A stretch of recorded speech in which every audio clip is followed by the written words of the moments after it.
Good evening. I hereby call the Palm Springs regular city council meeting of June 27th, 2024 to order.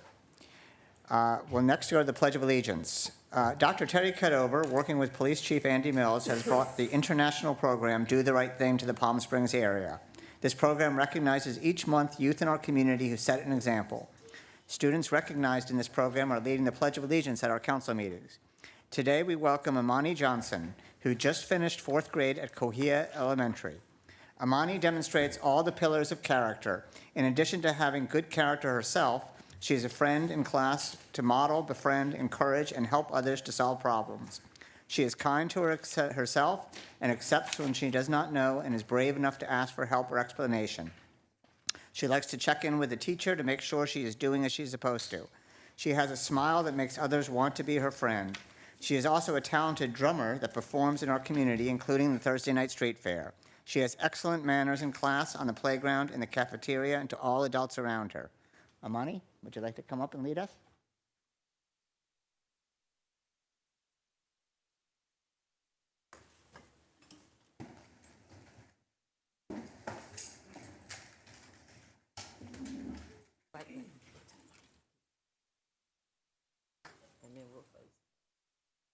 Do I start? You're ready. I pledge allegiance to the flag of the United States of America and to the republic for which it stands, one nation, under God, indivisible, for liberty and justice for all.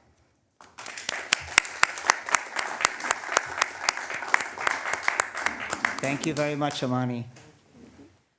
Next, we'll go to roll call. City Clerk, could you please conduct a roll call? Councilmember Gardner. Here. Mayor Pro Tem DeHart. Here. Mayor Bernstein. Here. 3 members present. Okay, we have the following presentations. The first was the Navigation Center update with Martha's Village and Kitchen. Who is giving it? Yes, Mr. Mayor, members of council, a few meetings ago you asked us for if you could get a little update on how things are going at our Navigation Center up on McCarthy Road, and of course Martha's Village and Kitchen are our service providers. And I believe we have Rosa Verduzco, who's the Chief Administrative Officer for, I think I have that right, Rosa, right? Chief? Yeah. Something Chief like Operating that. Officer. For Martha's Village, and we've asked her and any guests that she has here to come and give us a little update on how things are going. And of course, there's still a hub of activity going on up there. The modular units, I was just out there last week for a quick little walk around. The modular units are there.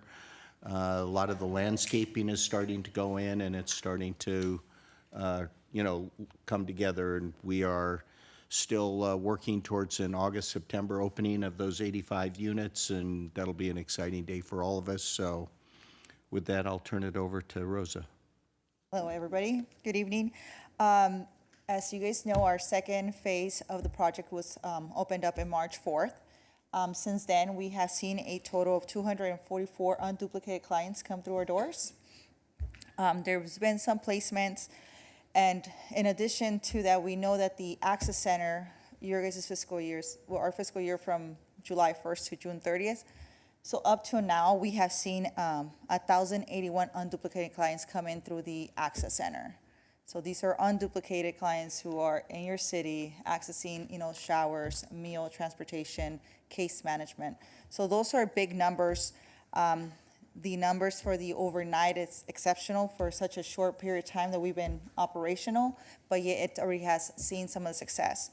I was asked to give a presentation, and there's no better presentation than for me to present you one of the success stories. An individual who started from the very first warm weather shelter we opened at the Methodist Church through your guys' request. This is David. If David could please come forward and share his story with you guys, and then, of course, go ahead, David. Yeah, they helped me with my housing at a time when I was, didn't have anything going on, and helped me get a job, and I'm working and doing a lot better. So he's been very generous. I want to say his story. We talked a few minutes. David was a plumber. He has an amputation and a prosthetic on his left leg, and plumbing is very, demanding and having to bend down and so on and so forth. He now works at the Palm Springs Airport. He has acquired housing as of last month. He does have a top unit, so we're waiting for him to transfer down to the bottom unit. During his time, he met with case management. He mentioned how he came first in 2021. Then he left for a year and then came back and then continued using the services. So it's a perfect example how, we always talk about these touches and how long it takes for the change actually to happen in clients. And I think David's a perfect example of it. You guys did a great job bringing, starting with the warm weathers and the cold weather shelters, and now to this amazing facility that really is a all-in-one type of program. So David, we're really proud of David. I did ask David, hey, David, do you still access our services? And he said, well, I do go and have a coffee every morning before going to work because it's on my way to work. And I told him, you're always welcome to come back because that's exactly what it is. Daytime services is not because your house doesn't mean you can access our services. If it's a shower, even if it means you turn off your AC during the day so you can stay cool and just come to the access center, that's exactly what it is. It is not only homeless services, it's homeless prevention also. So David, congratulations, and Thank you, guys. does Thank anybody you. have any questions for us? Just one question. So on average, how full is the navigation center each night? Cool. It's a full. Full capacity. That's great. That's great. Yeah, it took us about 2.5 weeks, and then the numbers, which is typical, just started. I seen come in the log where the police does do some intakes at night.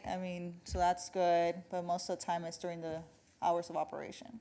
That's great. And I took a tour of the navigation center a couple weeks ago. I think Councilman Garner was there as well, and it's really coming along nicely. So It's a beautiful facility. Yeah. We had our kitchen manager from our Indio facility go and check the new kitchen. We're not remodeling Indio anytime soon, but he said it was amazing, and he's really impressed with the kitchen and how everything's turning out. So that's really good. yeah, the kitchen is great. So thank you very much, and thank you. Oh, Mayor Pro Tem, I'm sorry. Rosa, thank you. I was there a week ago, I think, with the Coachella Valley Association of Governments, the Homeless Task Committee, and we were able to show it off to leadership throughout the valley, and was very, very happy to see the progress. Can you repeat the numbers that you said at the very beginning? You said them so fast, and they're really good numbers. I'd like to hear them again. Yes, so for the overnight, which is your early entry facility, it's been 244 unduplicated. For your access center, which this is the last month for the fiscal year, it's been 1,081 unduplicated clients.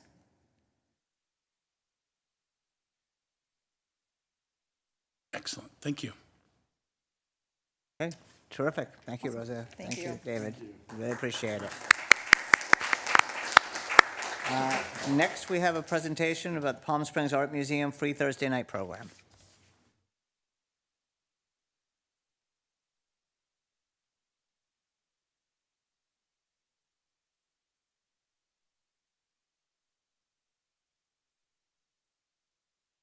Great, thank you.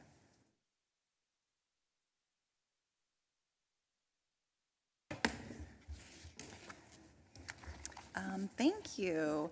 And thank you to the City Council for giving me the opportunity to present on Palm Springs Art Museum's Free Thursday Nights program that has been generously supported by the City of Palm Springs. Sorry, did you want to announce who you are? Closer. Yes. Oh, sorry. I am Luisa Devia. Oh, okay.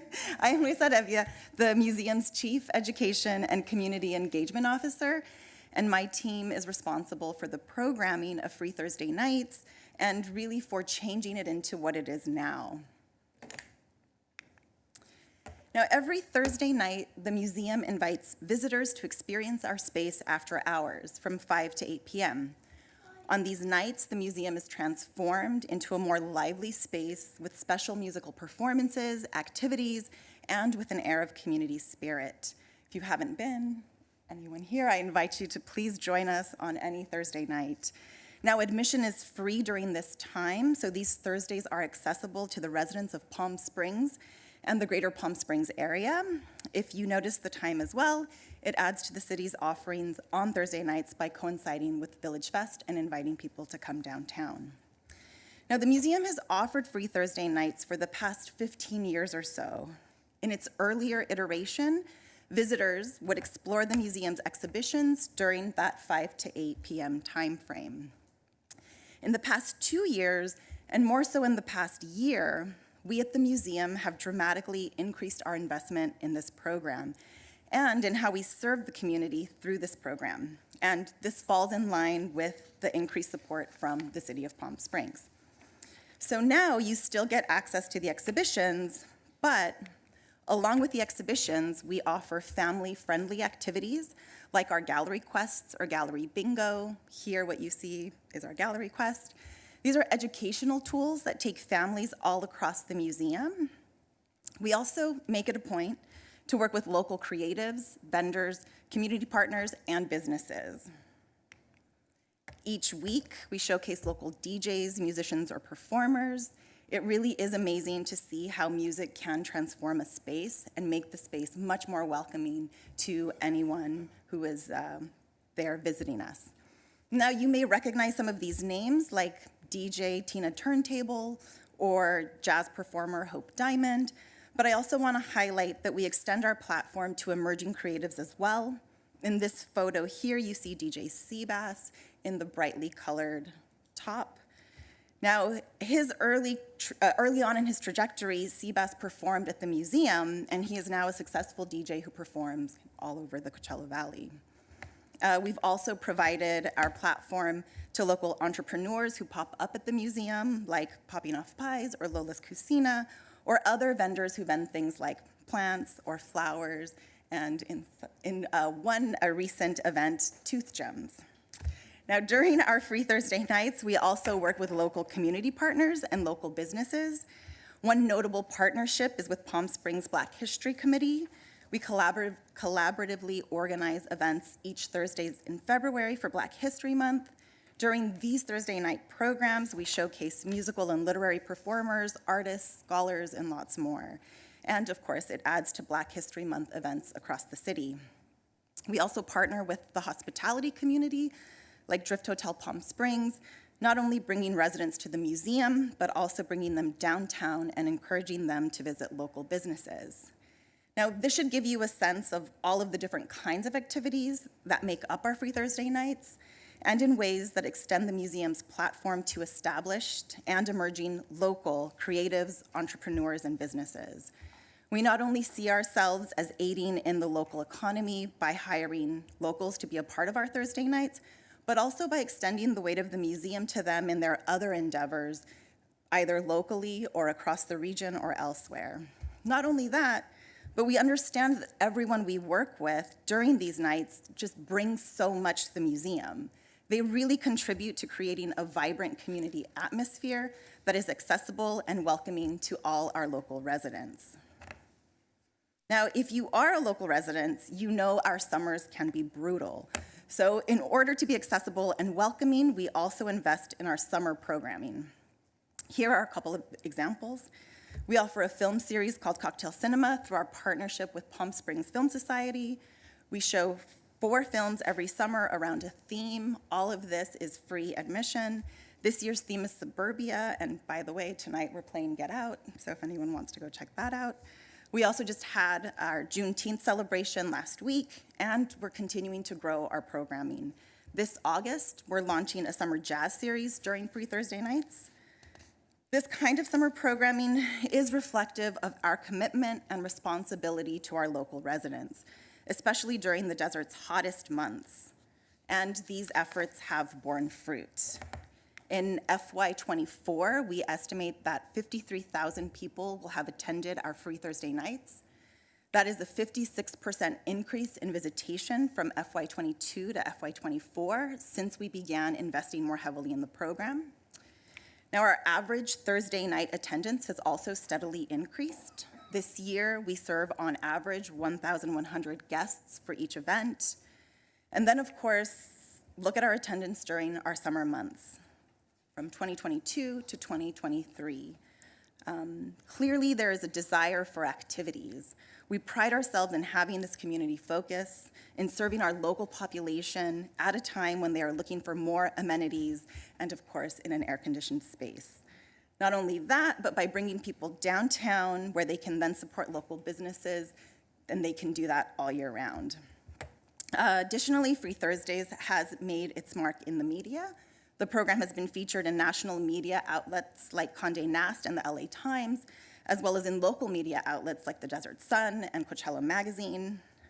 The successes of Free Thursday nights reflect the museum's commitment through renewed programming and also our investments. Our programmatic costs are at $449,000. This does not include the extra costs associated with staffing or the direct costs of each Thursday night, or things that are harder to calculate, like a loss in membership, or not an increase in membership, I should say. Now, while we're proud of this program and its successes, we are also criticized by some of our donor community for investing significant time and resources in a program that allows such a large number of people free access to the museum on a consistent basis. Still, being a central and accessible cultural and arts institution for our local community is an important commitment for us. That's why the city's financial support for this program is so important. It not only helps immensely offset the costs of the program, but it also signals to our donors as well as to the broader community that the city and that the museum are aligned in our all-important commitments to our local residents, creatives, and entrepreneurs.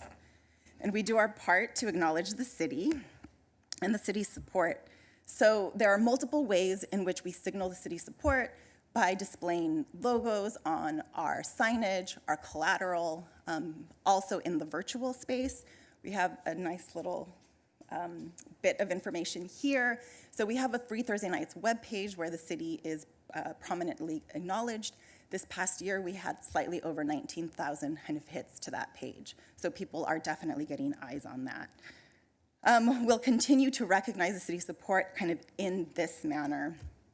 Now, I'll end with a short video to give you more of a sense of the program and also to hear directly from local community members who have felt the impact of this program. Let's see how we do this.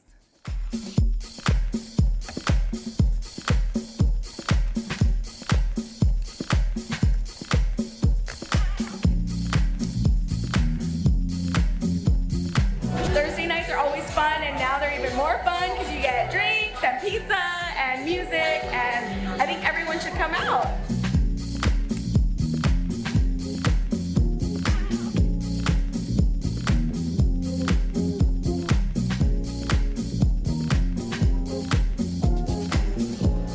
I come here every Thursday because my daughter Time loves this place. The atmosphere is great. Music's great. It's a different experience being at a museum with the DJ playing as opposed to it being so mellow. It's really high energy, really hype, really fun time. And yeah, man, just come have some fun. I'll probably see you there.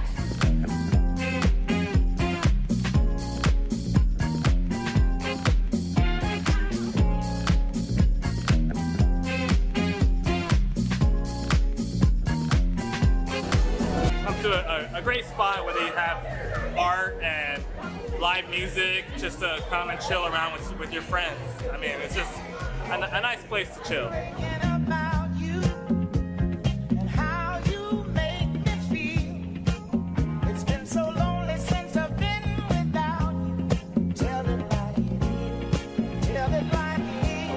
I've been coming to the museum many times. These are my nieces. They were really interested in all the art, and we are grateful for the museum for putting together this type of event. The kids are having a pretty great time.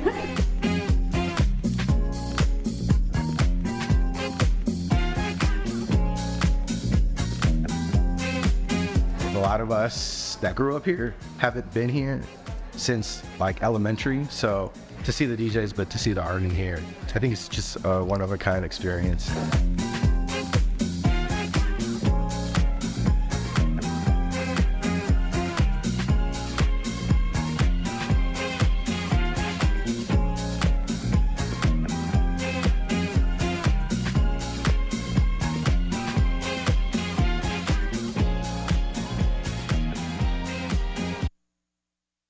Thank you. Any questions? Councilman Garner, do you know? Any questions? Mayor Pro Tem? Thank you, Luisa. Good presentation. I appreciate that. Where's this video shown? We show it at places like this to donors, really as when we're trying to seek out more funding or things like that. We also show it to our board for people who aren't able to attend Thursday nights, but we want to show them what's happening at the museum. Oh, nice.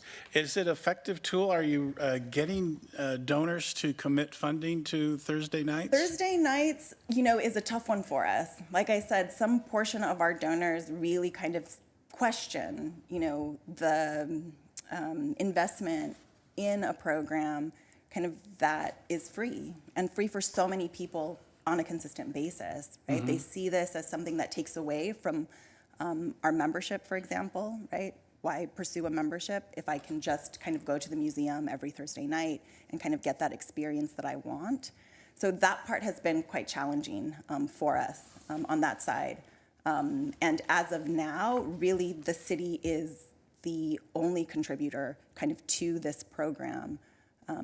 So what is the new, what is it called Thursday night? What do you call the Thursday nights with all this new, this revitalized Thursday night, re-energized Thursday night? Mm-hmm. What's it called? Free Thursday nights, night sessions.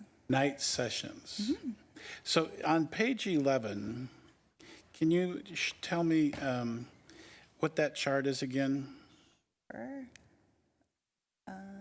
So is it weekly? You will have to, the average attendance? Yeah. This is average attendance. This really is, we look at every single Thursday and we just do a straight average. Yeah. So what this does not show, for example, is, of course, our attendance is lower in the summers, but much higher kind of during the season, for example. Sometimes, I'm trying to think when our highest numbers usually come in, often around the holidays. Yeah, So okay. during Thanksgiving, for example, it'll be much higher. But it's weekly. This is weekly, yes. Yeah, on average for the year. Yes. Yeah. So you shared on page 13 the program costs. Mm-hmm. So do you have a breakdown of that 449,000 for Sure. us? This 449,000, for the most part, is a loss in revenue.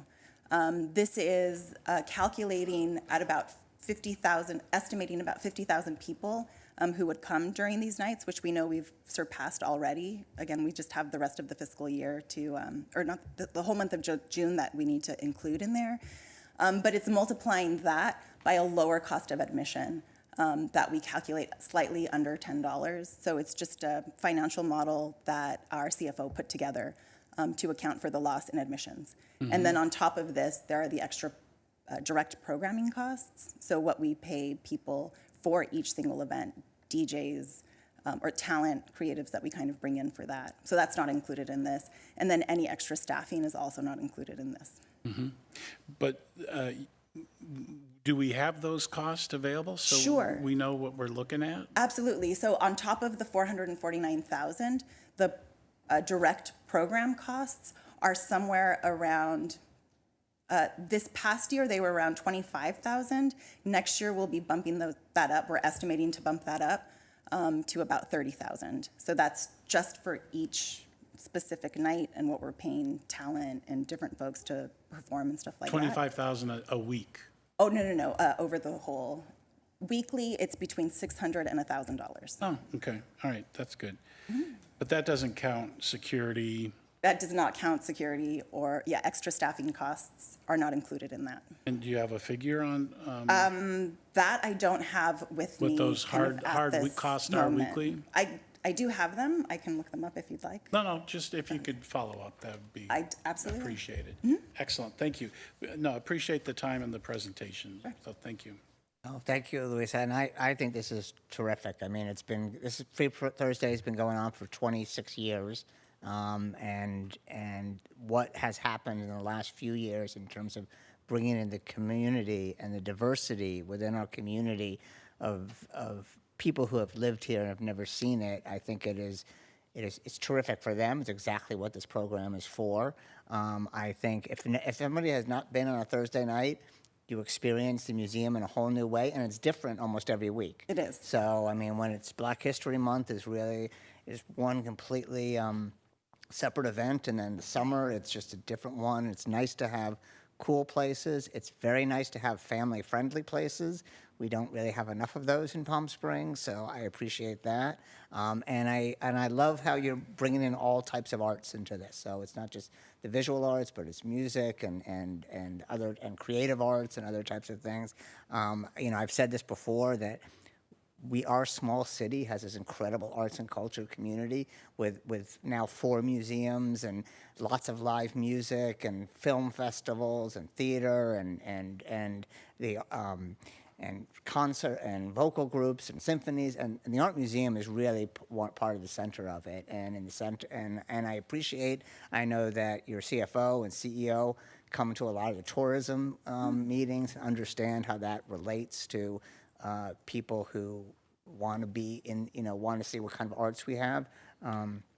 I do happen to own a business that's not too far away, and I will tell you, people love to know that there's a museum right in town they could walk to. So, and I think it's terrific, the life that you've brought to it. So, yeah, Councilmember Garner. Thank you, and thank you, Luisa, for the presentation. It was really nice to hear all of these different collaborations and just see the list of them. So I'm aware of them, but when you see the list, it's just so vast. One of the things that I notice a lot is like the mayor said, he hears about people from his business excited about the museum. The same thing, your collaboration with the Drift. I was at the Drift I guess it was on Juneteenth, I was at the Drift in the evening, and there was a table of 10 women who said, oh, we came over here because we were at Juneteenth events at the museum. And now we're here because we know there's a partnership with the Drift. So there is this really great impact in terms of not just the art and culture that people are getting at the museum, but also the benefit to the larger community and the business community. So I think it's a really exciting collaboration, and also the local businesses that you have that serve Lola's Cocina, which is a local resident whose family has been here for generations. That's her business. You have businesses like Palm Springs Bottle Shop, who have really made quite the name for themselves in the city only over the course of a few years. And having those partnerships with these really small businesses in Palm Springs makes a huge difference. But then beyond that, even without the business aspect, it's just so important to support events that we can all appreciate and attend together as a community, and for visitors to have an opportunity to go and attend something that's free. We've all been feeling the increase in costs. It is harder for people to go out to eat, to go to enjoy events, to go to restaurants, hotels, anything. So to have a free event in our city that is so robust and feels like something that you should be paying a lot of money for, I mean, it's just such a blessing for so many people who would otherwise not be able to have that kind of access. So thank you so much for everything that you're doing, and to all of your team for creating such an incredible program. I am, for one, am very proud to support it. One last thing. Mayor Pro Tem. I forgot. See what happens? It's COVID fog. I claim it on COVID fog. Yeah, I forgot. Okay. Louisa, thank you. I know we're going to come back to, when we have our budget discussion, about funding. I mean, I am going to recommend that we continue the funding of this program that is so terrific, but I guess we will do that during the budget discussion. But thank you, and please thank the rest of the team. I remembered. Now you remembered. Okay. You mentioned in your presentation around page 3 that it was only for residents. Definitely not only for residents. No, I'm saying because we offer free admission, we are accessible to local residents. And any idea how many are local residents versus visitors? We don't have that information, unfortunately. We were in the process of switching over our CRM program to be able to track that. Mm-hmm. So we've done that now. So we're hoping to be able to do that very soon, to be able to track those numbers. Excellent. Thank you. Mm-hmm. Okay. Thank you very much. Next, we have a presentation on our Parks Master Plan update.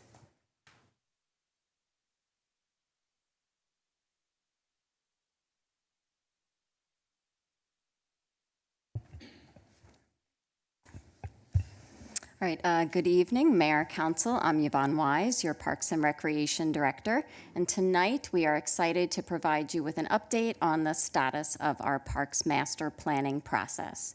I'm joined tonight by members of our consultant team, Kinkui Design Initiative. We have the CEO, Shalina Odbert, as well as the Senior Associate, Christian Rodriguez Ceja. We have about a 5-minute presentation to give you, and it will give you an overview of what we've done to date, as well as what's coming up next. So with that, I want to hand it over to Christian, who's going to get us started with tonight's presentation.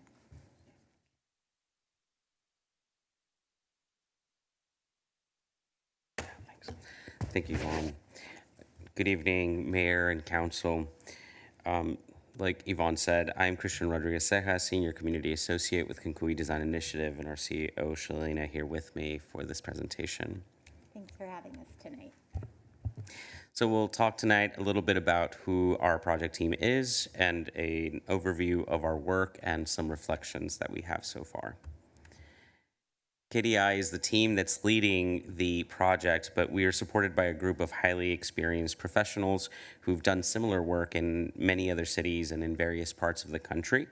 And those groups are Agency Landscape Planning, Pros Consulting, and ETC Institute. Oh, sorry. All right, it caught up with me. Our team is a diverse team comprised of many people of different backgrounds and skill sets, and we are well equipped to deliver a meaningful master plan for you and your constituents. Here is the project overview by phases. Each phase has 2 tracks, the community engagement track and the technical analysis track. In phase 1, our work was to understand everything about your current park system.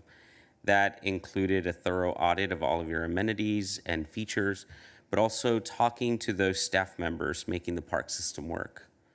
In phase 2, we were asking people what their needs are and what their perspective on the park system currently is.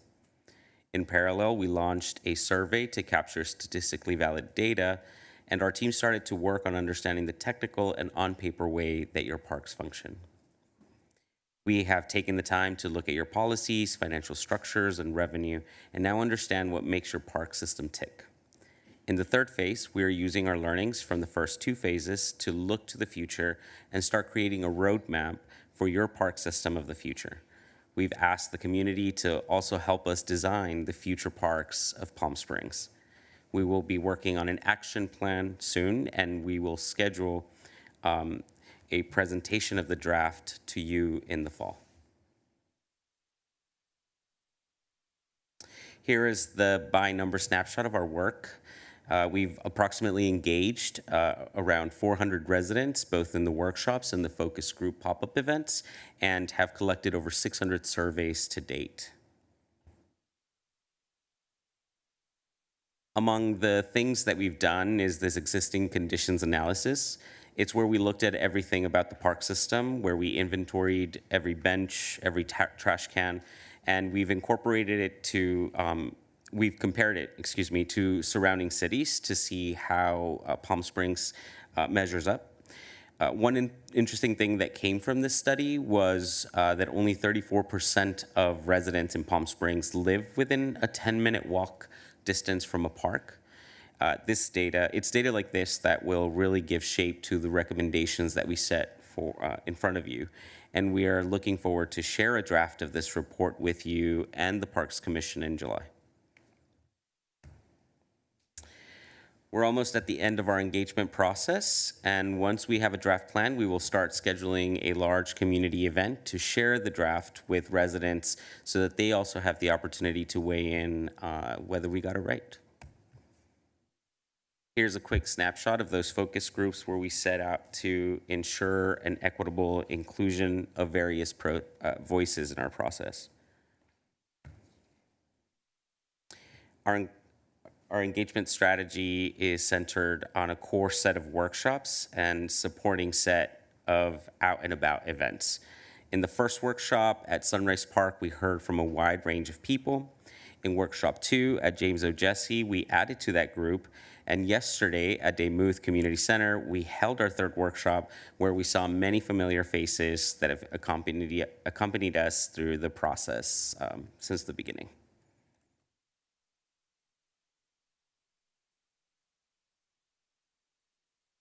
So now that we are here at the end of the engagement process and really about to dive into,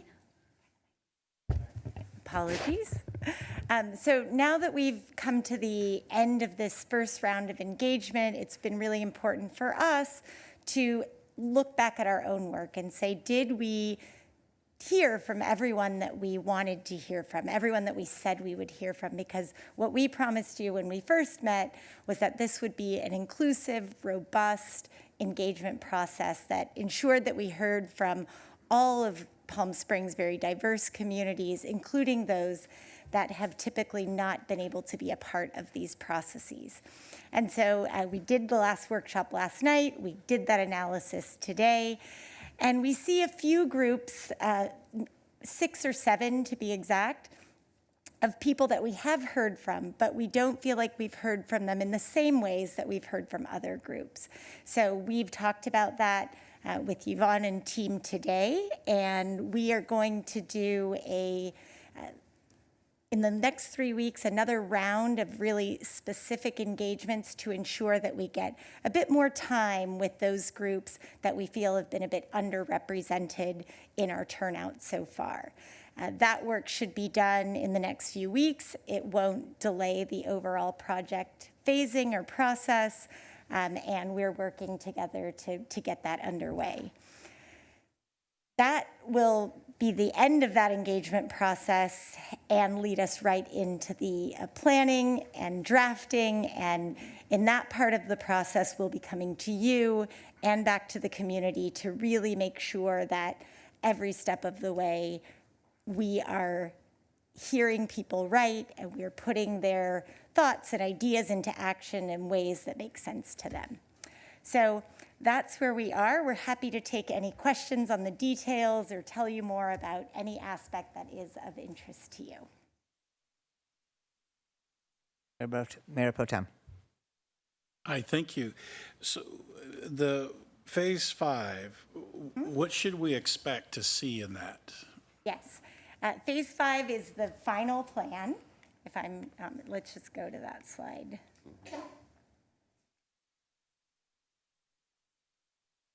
So that is. Apologies. Well, phase 5 is the plan. And what you can expect is, at its core, a document. This will be a document that really works as a roadmap for the plan, or for you as a Parks Department and a city to take forward. In that plan, it will include really large-scale things like a vision for the future of the parks, but it'll also include really detailed actions about where new parks might go. What we did last night in our workshop was work on a set of design templates for different types of parks that you might introduce in the future. So for example, in the future, part of the recommendation might be to add mini parks or pocket parks in certain parts of the city. What community members have done they've said to us and designed for us what a mini park in the city of Palm Springs should contain at a minimum. They've given us their big ideas, and they've told us here are kind of the baseline things that we want to see in a mini park. Here are the baseline things we want to see in a trail, or what we want to see in a community park. So that set of templates will also be part of the master plan.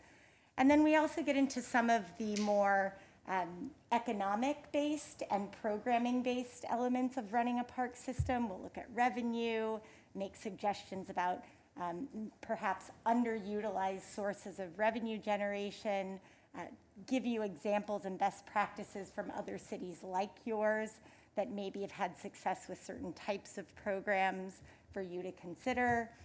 And as far as programming goes, that's another place where we've heard a lot from residents through both the survey and the engagement process. And we've heard a lot from staff through the working group and through some of our program analysis. And so we'll also contain recommendations about how programming might shift or expand or move in different directions. Okay, excellent. And that is October? We're on target for October? We're on target, yes. Nice, thank you.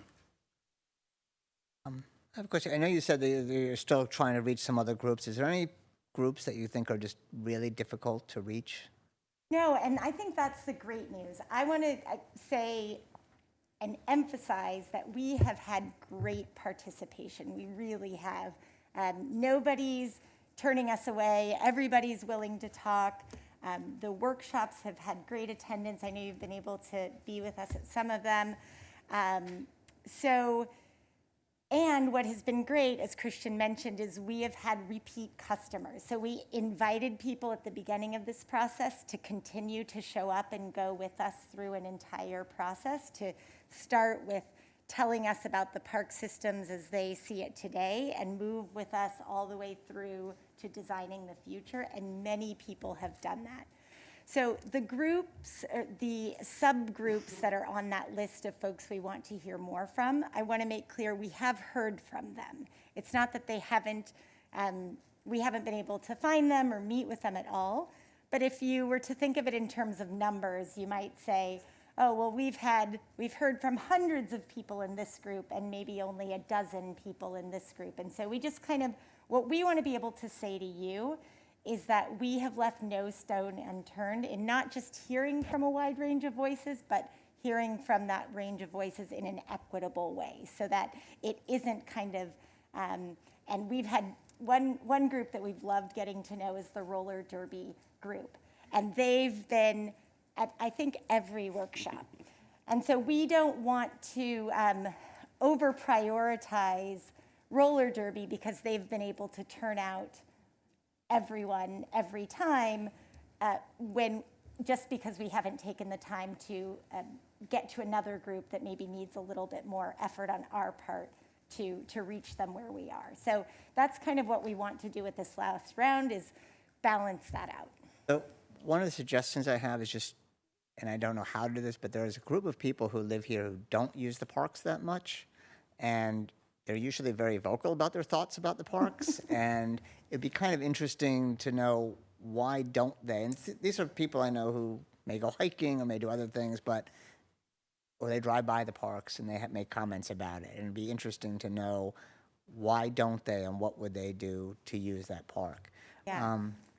I also was in a meeting with a group of people who, and parks was part of the discussion, and they were a diverse group, and it was there was branding people, and there was historical architecture and arts commission, and so one of these things that came up out of that is the things that, you know, that might not be covered. People don't necessarily talk about signage in a park. I don't know if that comes up a lot. Very much. Okay. Yes. So, but one of the things that did come up is they talked about each park having a different type of identity and branding.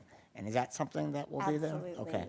It's one of the things we started to see from the beginning, both in our own analysis of just being in every one of your parks and counting every trash can and looking at every bench. We really see a great opportunity for that, for the identities of each park to come through in unique ways. But then we've also been told that by the community. There's one activity that we have done at almost every workshop called Community Quilt. And that's a way for us to gather people's lived history and experience with the park and the stories that have come through that activity. Your park system has meant so much to so many different people in small ways, within their family, within their communities, but in big ways at the scale of the city. And just taking from that rich history that we've collected over these months, there are beautiful things to celebrate that are unique to Palm Springs and unique to each specific neighborhood that we think the parks have a great opportunity to physically celebrate through in their future form. So identity, wayfinding, those are some of the ways that we talk about what you're talking about, and those will be big threads throughout the master plan. Thank you. I also like the concept of the revenue generating, and I know just in terms of our sports facilities, we have an Olympic-sized swimming pool. We're looking at potentially a pickleball court with a tournament court, and these are places that could actually generate money to keep our parks going. Absolutely. As well as obviously events and other paid things as well. So yeah, no, I'm looking forward to very much to seeing this, and then even more looking forward to getting it into place. Your recommendations. Any other comments or questions? Okay. Oh, Councilmember Gardner. Just want to thank you so much for your work and your comment about the outreach, right, and who we're listening to. I'm really glad that we're partnering with someone who understands that just because the majority of people are saying one thing doesn't mean that that's the only voice that matters. So I really appreciate the extra steps of going out to have additional outreach to people who you haven't heard as much from. Because I also love the roller derby group, but they're not the only voice in Palm Springs. So it's really important that you do that, and I appreciate it. Thank you. Thank you. And it's been a real joy to get to know the people, the many different people in your city, and to hear all the ways in which they love the park system as it is, and all the really amazing ideas they have for its future. I have to say, yesterday in our design sessions, there were some things I've never seen before put into a park design. So I think you'll be really, in July when we share the existing conditions report with you, I think you'll find that super fascinating. And then once we start to share the survey results and others, there'll be lots of really interesting opportunities from here until October to dig into what your park system is already doing. Do you mean not every city has a UFO base station in their parks? For example, what I really learned last night is not every city has its very own G-Force exercise group that reaches people around the world through their community-led exercise program. And that's an awesome thing to celebrate and to think about in the future of the parks. Terrific. Thank you both very much for this, and thank you, Yvonne, as well. We all appreciate it. Thanks. Next, I want to just announce a couple of proclamations from this month. The first one was to Donna Craig, who is the Chief Program Officer for the Desert Healthcare District and Foundation, was recognized on June 21st, 2024, in celebration of 20 years of service. Donna has funded and collaborated with hundreds of grantees over the past 20 years and is being recognized for her leadership, service, and ingenuity in grant making. And I do see Donna most mornings walking her dog. We also did a proclamation for Pride Month. And June is recognized at a time when lesbian, gay, bisexual, transgender, and queer LGBTQ+ communities throughout the United States and the world celebrate Pride. Although Pride Week in Palm Springs is the largest gathering of LGBTQ+ individuals in the city and will be held from October 31st to November 3rd, 2024. The City of Palm Springs recognizes June 2024 as LGBTQ+ Pride Month and urges everyone to recognize the achievements of the LGBTQ+ community and to actively promote the principles of equality, human rights, liberty, and justice. Our next item is acceptance of the agenda. The City Council will discuss the order of the agenda, may amend the order, add urgency items, note abstentions or no votes on consent calendar items, or request consent calendar items be removed for a separate discussion. I'd like to entertain a motion for acceptance of the agenda. Are there any items staff or council member would like removed from the consent calendar for a separate discussion and or vote? I do have one announcement, I'll say up front, the item, the business and legislative item 3A regarding Measure J. We can't actually vote on that tonight as we need 4 council members to approve it, but we will go forward with the presentation and continue it to next time. Councilmember Gardner. I'd like to pull 1G.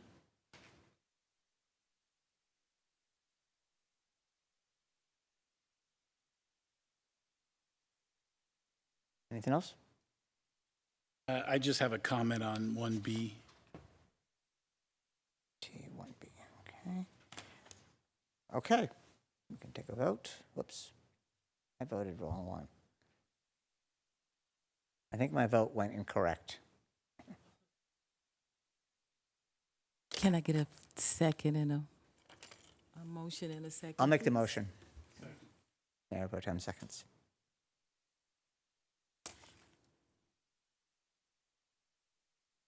There, passed 3-0. Okay, at this time, I invite the city attorney to provide a report on the closed session. Ryan? Yes, thank you, Mayor, Council, members of the public. The City Council met in closed session pursuant to the items listed on the closed session agenda. Council did approve the initiation of a receivership action for property located at 426 West Avenida Circa. No other reportable action took place, and that concludes my report. Thank you. Okay. The next item is public testimony. This time has been set aside for members of the public to address the City Council on non-public hearing agenda items only. 2 minutes will be assigned to each speaker. You're asked to please begin your time by telling us what agenda item or items you are speaking about. Please note that the testimony for public hearings will be taken at the time of the public hearing, and general public comment for subjects not on the agenda will be taken later in the evening. If there's a written comment that you wish to distribute to the City Council members, please hand it to the City Clerk. Do we have any public comment? We have no public commenters. Okay. The next item is the consent calendar. I'm sorry, Mayor. I'm sorry. I have a Michael Green for 2A. 2A is Public hearing. public hearing, so we'll do it at that time. Yep. Okay. The next item is the consent calendar. I'll entertain a motion to accept the consent calendar without item 1G, which was removed for separate discussion. I know we have some comments on a couple.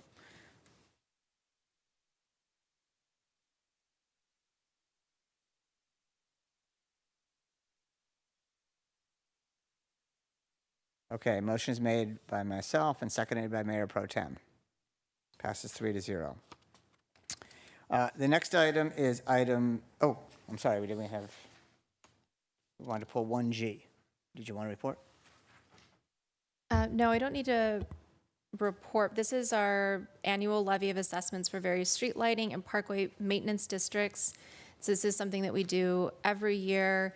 But there's just one question I had for staff regarding a particular district, which is Vintage Palms. This is in District 1, and this is not an HOA community. They only have a maintenance district, and there's a wall that was built when the subdivision was made, and it wraps around the outside of the neighborhood. And what we've found out from staff is that each individual homeowner is responsible for their portion of the wall. This is one continuous wall, so as you can imagine, it makes it very difficult. And there's been a lot of residents over the years who have asked if the city could patch and paint the wall, but then we go back and tell them that it's their responsibility. I'm interested in what we can do to kind of assist the residents in terms of adjusting the maintenance district in the future so that we could include painting the wall and patching it up, because it is just one of the most common requests that I get from this area. And the residents, I believe, would be interested in doing this, but I know that there's a lot of more steps that it would take. So I just wanted to ask about that. Yes, Councilmember Garner, we have had some internal discussions about this as well. I know with you and other folks about similar situations. The wall is unfortunately the responsibility of the property owners, but we know we can still move forward with the approval of this report here today, which is what we need to procedurally do every year. But we would like to do a little research on this and come back to you and suggest some options, some administrative procedures we could possibly do to involve the residents, see what their wishes might be. I think the city attorney would tell us that there's probably some, we need to get the approval of a certain number of property owners in the development who would want to participate in either amending the boundaries of the assessment area or include some duties and work to be done within the assessment area. So we would be happy to come back to you and share some of that information with you.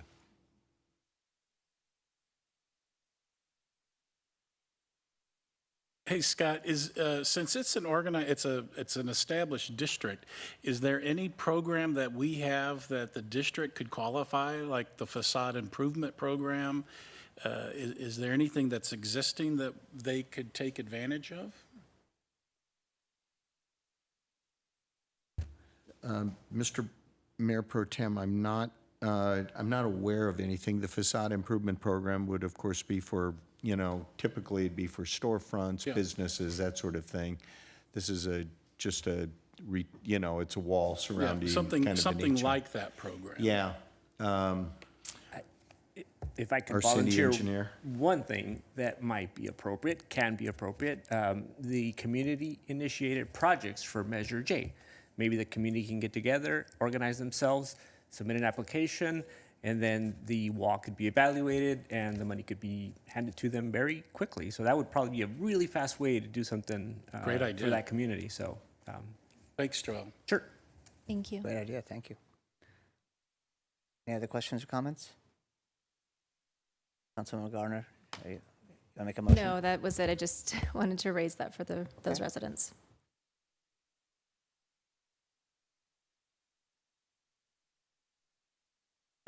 Yeah. Yeah, I can second I the made the motion. motion, then seconded by Councilmember Gardner. Passes 3-0. And Mayor Pro Tem wanted to make a comment on 1D. No, 1B. Item, 1B, I'm sorry. 1B. I just want to bring it up for staff. I know we've talked about a number of times looking at local preference on the awarding of contracts and the RFP process. And I see here we had a Cathedral City and a La Quinta, all much higher bids. But it sure would, have we gotten to the point where we've been able to adjust the local preference scoring advantage during the RFP process?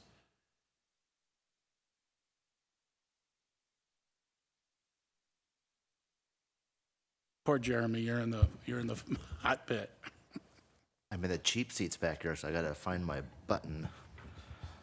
All right, well, Mayor Pro Tem and council members, great question. We have been looking at our ordinance and its Title VII within the municipal code and addressing the local preference. We know it's incredibly important to this council and the community.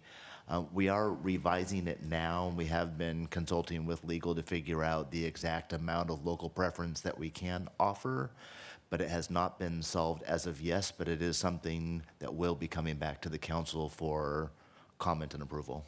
What's the timeline, you think? Go dark in August, so I would venture to guess September, we would have a draft ordinance to amend the code. So something this year. Yes, absolutely. Okay, excellent, thank you. And that's all I had, Mayor. All right, thank you very much for raising that. It's an excellent point. I wanted to make a comment just on a couple. On 1C, I wanted to thank the Desert Arts Center for their efforts to promote art in the community and provide scholarships to high school seniors and encouraging them to continue their studies in the arts. I also, on 1I, I know it was for Sprouts liquor license, but I did want to say I'm glad Sprouts is opening and they use local farmers. And to any grocery stores that listen, we'd like to have one in the North End. So those are my two comments. And now we will move to item 2A, which is an approval of the resolution confirming the report of the Palm Springs Small Hotel Tourism Business Improvement District Advisory Board levying the fiscal year 2024-2025 assessment and conduct of protest proceedings. May we have a staff report, please? Good evening, Mr. Mayor, Mayor Pro Tem, Councilman Gardner. This agenda item will be the annual approval. We're seeking annual approval of the Tourism Business Improvement District, the 1% assessment on small hotels. I got a short presentation. So a couple things about the TBID, or Tourism Business Improvement District. It was formed in 2016. It's a special benefit assessment district that was established by the city council for the specific purpose of funding activities that promote tourism. The levy request is 1%, it's the same as prior years, approved by the city council every year. There's approximately 81 small hotels that assess the 1% levy. A small hotel is defined as 49 rooms or less. The city collects the tax, but the funds are managed by the Palm Springs Bureau of Tourism. The city remits the tax to the Tourism Bureau every month.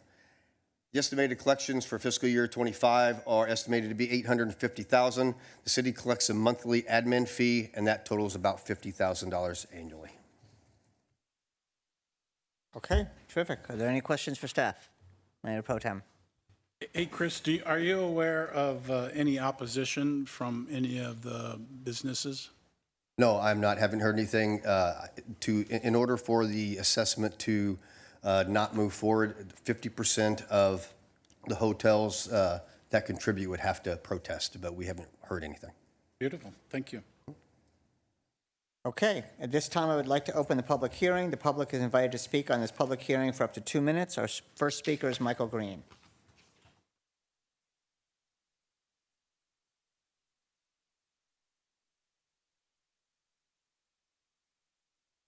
Good evening, Mayor, Mayor Pro Tem, council member, and city staff.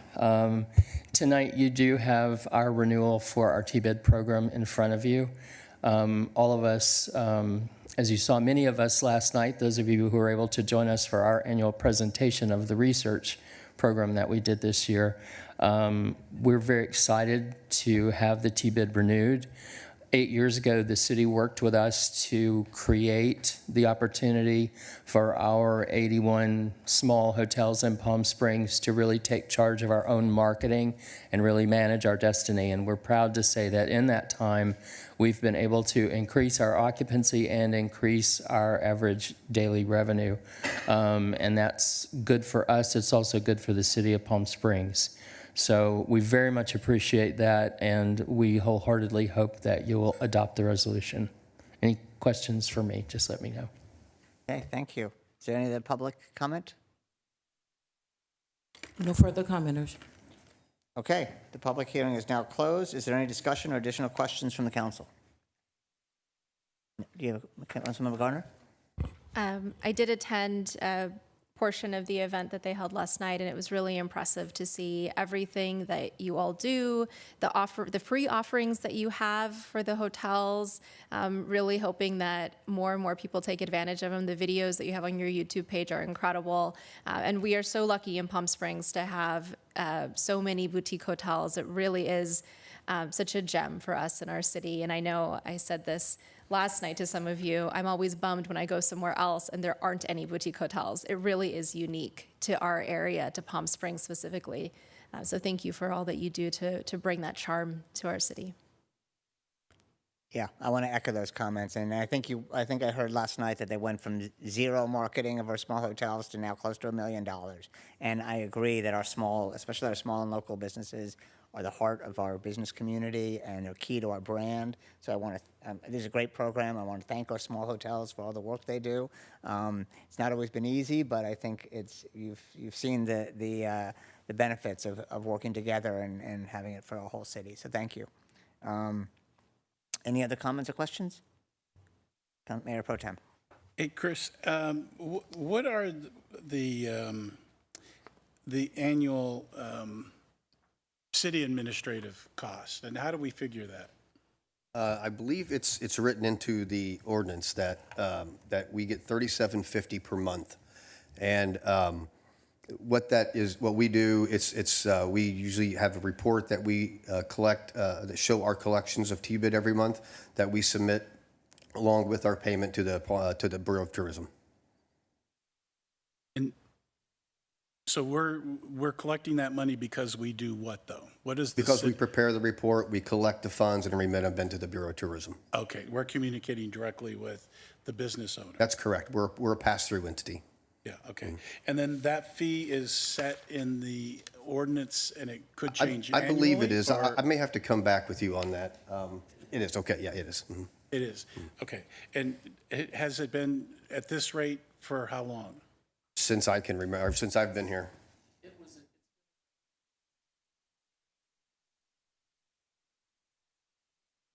So just to clarify, can you just say it for the microphone? Yeah, it's been adjusted up twice, but we think it's been this rate for about 5 years. Mm-hmm. Okay.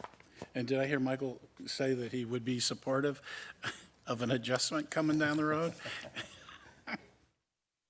He didn't say that. That's all I had. Thank you. Yeah. Yeah, and it was a very good presentation. Thank you. Yesterday, very impressive figures on the impact that our boutique hotels are making on tourism and the attraction of tourists. So thank you. Okay, do we have a motion? I'll motion to approve. Second. I don't know what button I hit. Yes, motion passes. Thank you. The next item is item 2B, the general fund fiscal year 2024 to 2025 adjusted continuation budget. May we have a staff report, please? Thank you, Mr. Mayor and members of council.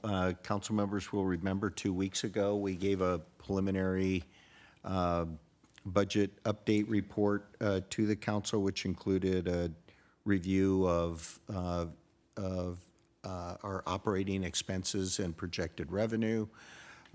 And for the members of the public, a year ago, the city approved a 2-year budget.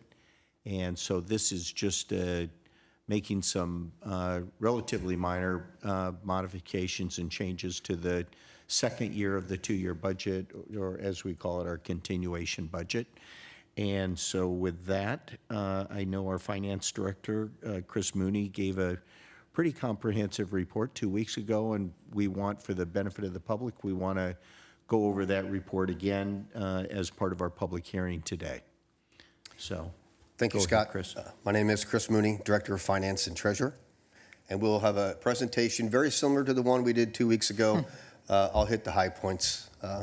So we'll focus on the fourth column over, which is titled Fiscal Year 24 Forecast. And these numbers haven't changed. No number in here has changed since the 2 weeks ago. We're projecting TOT to be at 50.4 million.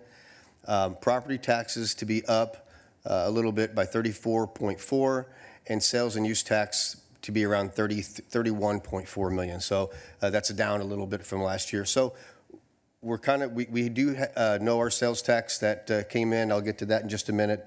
This month for April, it was down a little bit than projected. So, but we'll get to that in a little bit. Utility users tax is 14.7 million, and then you have total revenue all the way down at the bottom. We're projecting 171.9 million, which is pretty much in line with the last couple of years.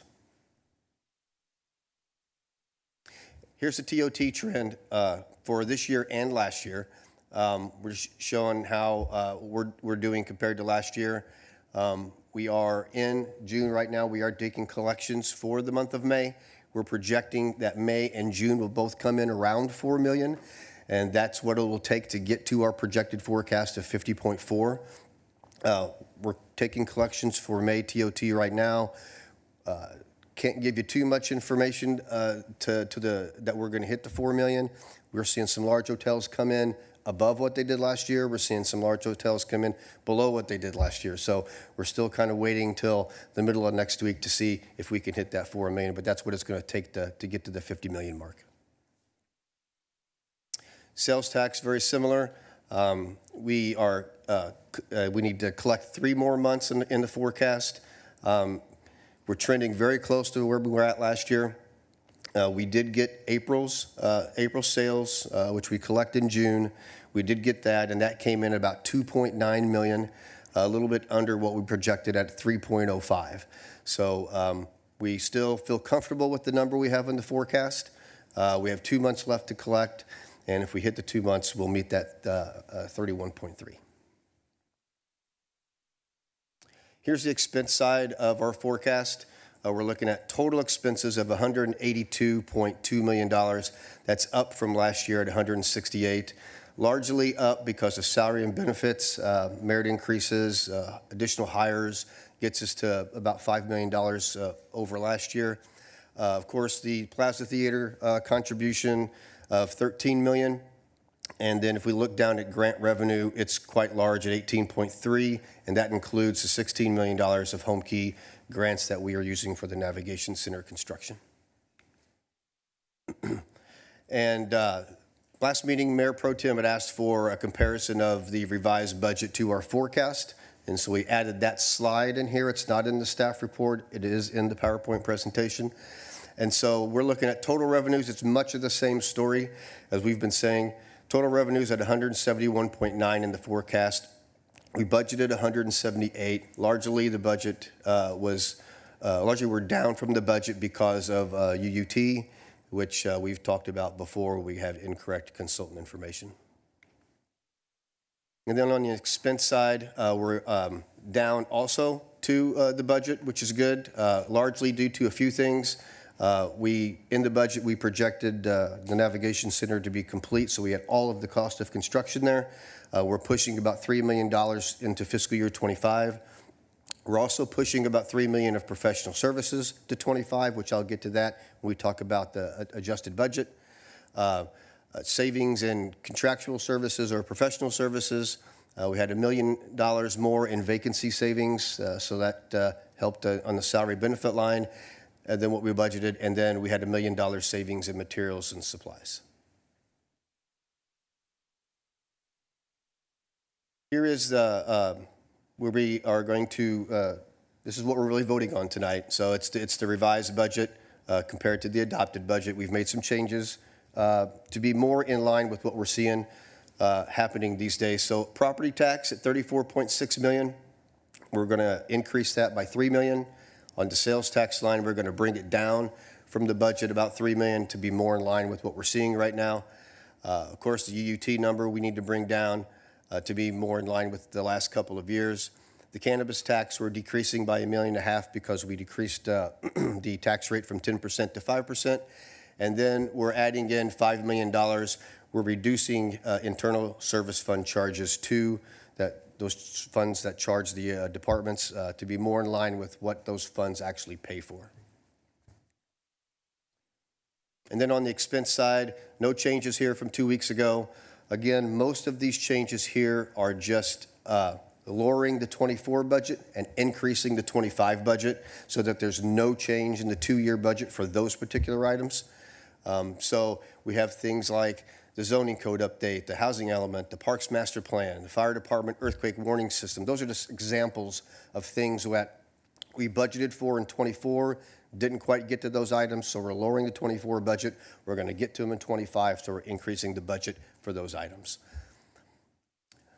On the transfers to other funds line, we're reducing that by about $4 million. We are taking out the capital fund contribution to the general fund, the capital fund contribution from the general fund.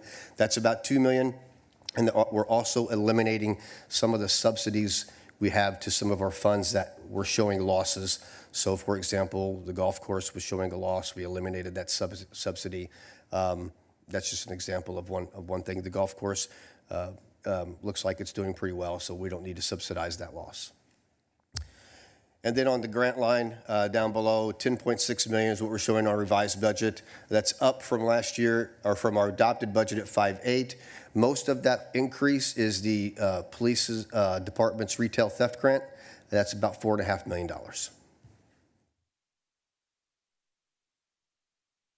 And with that, I'll take questions. You have questions?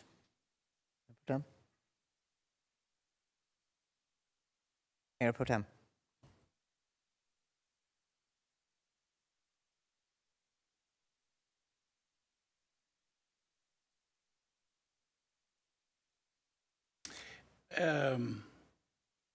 So, Chris, on the, I'm a little wary on our forecast on TOT and sales tax. Okay. Can you just run through so the community gets a good feel too of the comfort level that you have in our projections for TOT and sales tax? We're coming in a few percentage points lower. Yeah, we're trending about 5% down year to date. We're trending a couple percentage points down on the large hotels, about 7 or 8% down on the vacation rentals, averaging out about 5%. We kind of carried, for the forecast, we carried that 5% decline through the last couple of months. So even if we don't do as well as we did last year, and we continue with that 5% decline, then we still should meet our forecast. Still comfortable with the number from what I'm hearing today with our current collections that we have year or month to date for May. We could be a little bit lower, could be a little bit higher. So I'm still comfortable with the estimate of the forecast that we have for TOT. I will say on the sales tax front, seeing that we came in a little bit lower in the month of April for April sales, it could be a little aggressive. We still have 2 months to take on. So I still am being optimistic at the 31.4 million. But if we had any weakness in our forecast, that's probably it. And then when's the next time that we will look at preliminary reports on is it next quarter? When will we look at that again? Whenever council wants to bring something back, we can probably produce that for a final year. Usually takes us a couple months to wrap up the year, but final results normally come when the audit is completed, and that's completed usually in November, late November, December. Oh, well, that's not too far down the road. And then to the Mayor Pro Tem, if I could chime in, of course, in February, we'll begin work on our next two-year budget. We'll have our council retreat. We will start to get long-term policy direction from council.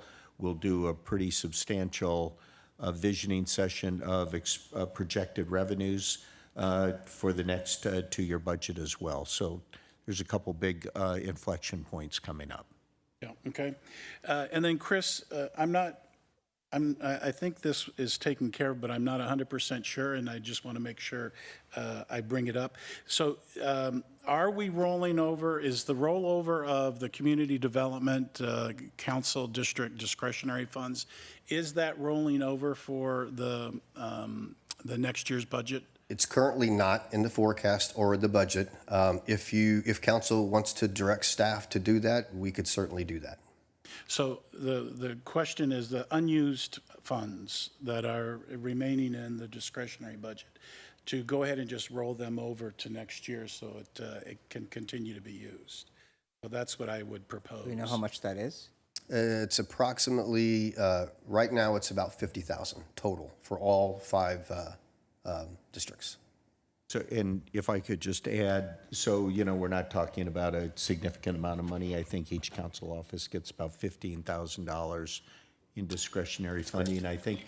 And really, just as with some of our departments, they have line items for programs where they haven't spent all of it because they have plans for future things in this coming year. We want to let them carry that over so they can continue the work that they're doing. If council wants to, you know, roll some of your funds over to the second year because you have plans for it, you have other things, we can certainly accommodate that. Maybe you can also just clarify what these discretionary funds are for so that there's no misperception that this isn't just going out to dinner. Community Development, we were supposed to change the name. Well, obviously, council members, and you can talk about some of the things that you've used your funds for over the years, but all kinds of things for community initiation, community-initiated projects, cleanup programs, community hearings and meetings in your respective districts. So it's potential, you know, mailings and communications with folks. So, you know, again, we're not talking a lot of money, and it doesn't go very far for you for the whole entire year. And some of the funds for District 3, I had earmarked or was targeting for programs that didn't get pulled off this year, but are being carried forward to next year. So that's why, you know, I would in particular would like to make sure that they get carried over because the projects are going to happen. It's just timing. Yeah, we can certainly do that upon council direction for sure. Okay. You have any more questions or comments? Mm-hmm. Yes? Mm-hmm. You want the fireworks to fly? Chris, you know, we have this request, or we talked about the $300,000 for the museum, and I know we have a difference of opinion, and I certainly don't have a challenge or an issue with providing the funds to the museum. Where would this $300,000 come from? Currently, the $50,000 comes out of the Public Arts Fund, and that's been going on for a while. Last year, for the first iteration of the $250,000, we did find an alternative funding source other than the general fund, so we used a special revenue fund for that. So we can do that for one-time events like what I thought it was last year. If we choose to appropriate this annually, or the council wants to do this as an annual add-on to the $50,000, we would probably take it out of the general fund. So a couple things on, just so the community knows, we're not just hand stamping a $300,000 gift to the museum. There are some questions that I asked tonight were in particular to find out how is that investment impacting and benefiting the community.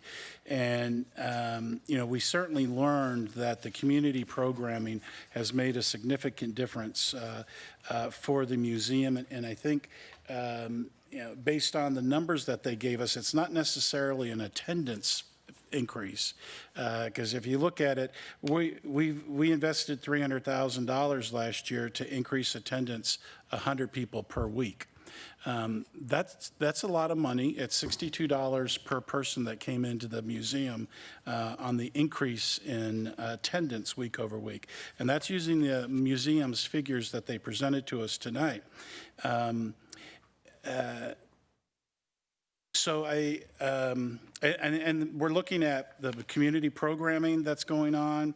The museum shared with us today that it costs $26,000 for that community programming for the year, for the DJs and the music and that community programming, which they call night sessions, which if you haven't attended, I really encourage folks to go, and because it's a fun night, and it's much more than walking around the museum and seeing a painting on the wall.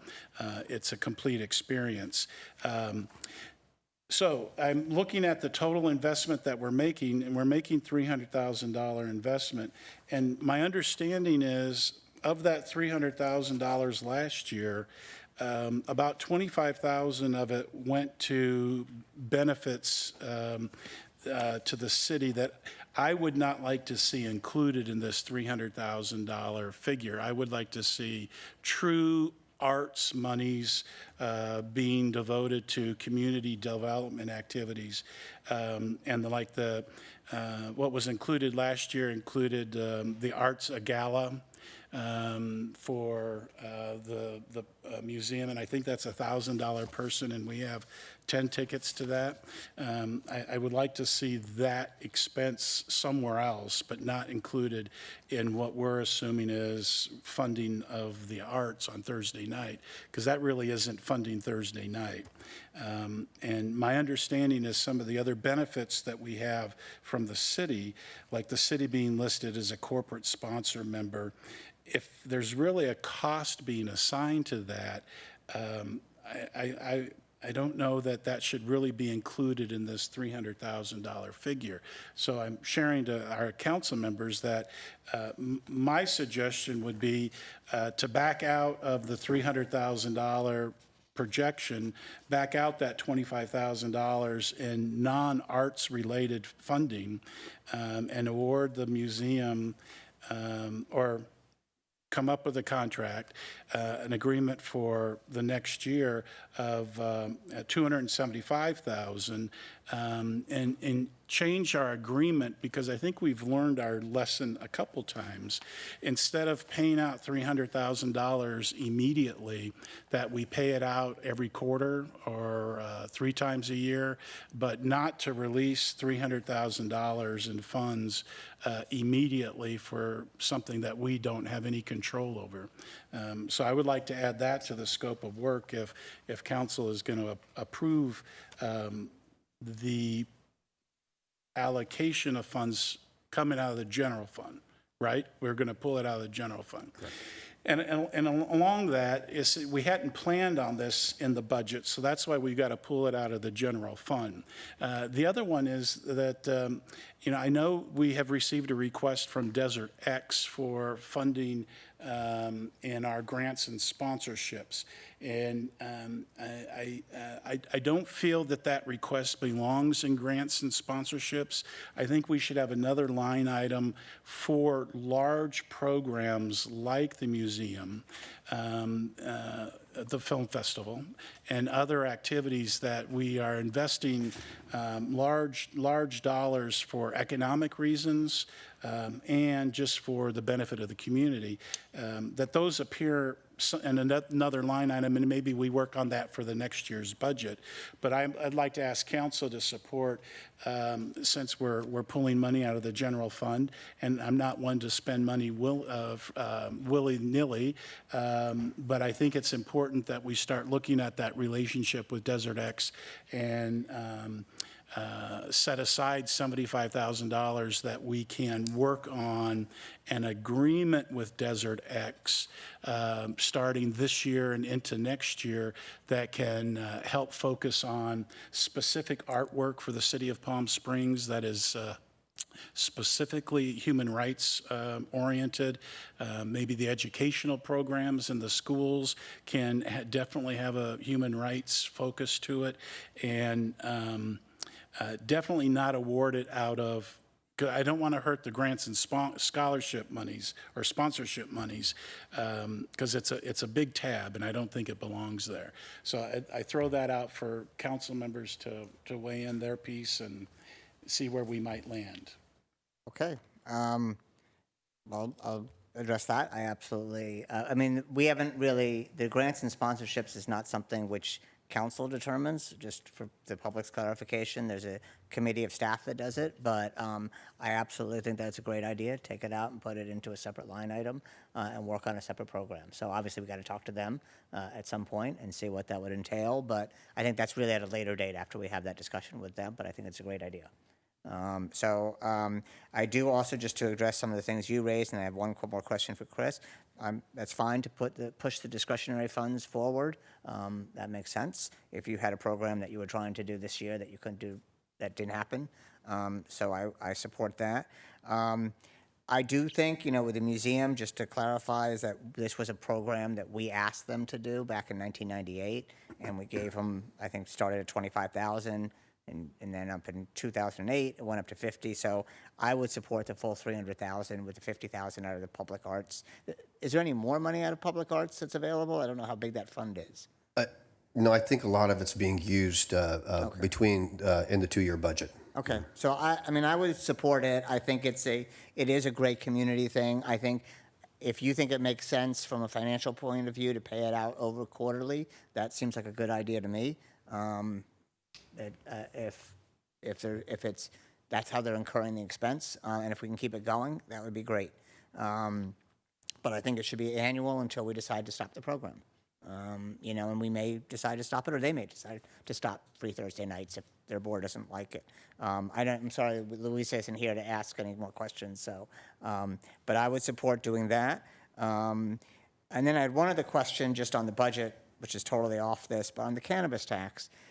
One of the reasons we lowered it was to help make them more competitive with our neighboring cities. Obviously this only happened a couple months ago, so we're not really seeing a lot of results. Do we have any kind of anecdotal evidence about whether it is helping our local businesses? Because that is part of the idea. I don't have any in the revenue that we've seen so far since the tax was cut.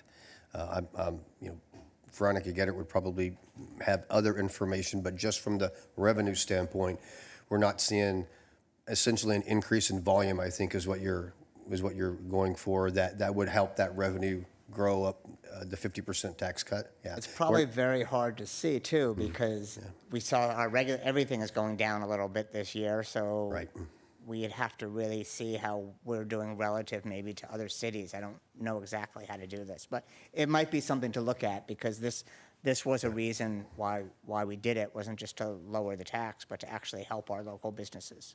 Yeah, correct. We didn't put any of that potentially increased volume into the forecast on purpose, because we do want to see the trend. Okay. And then if we trend that way, then when we get to the next 2-year budget, we can always bring that revenue up.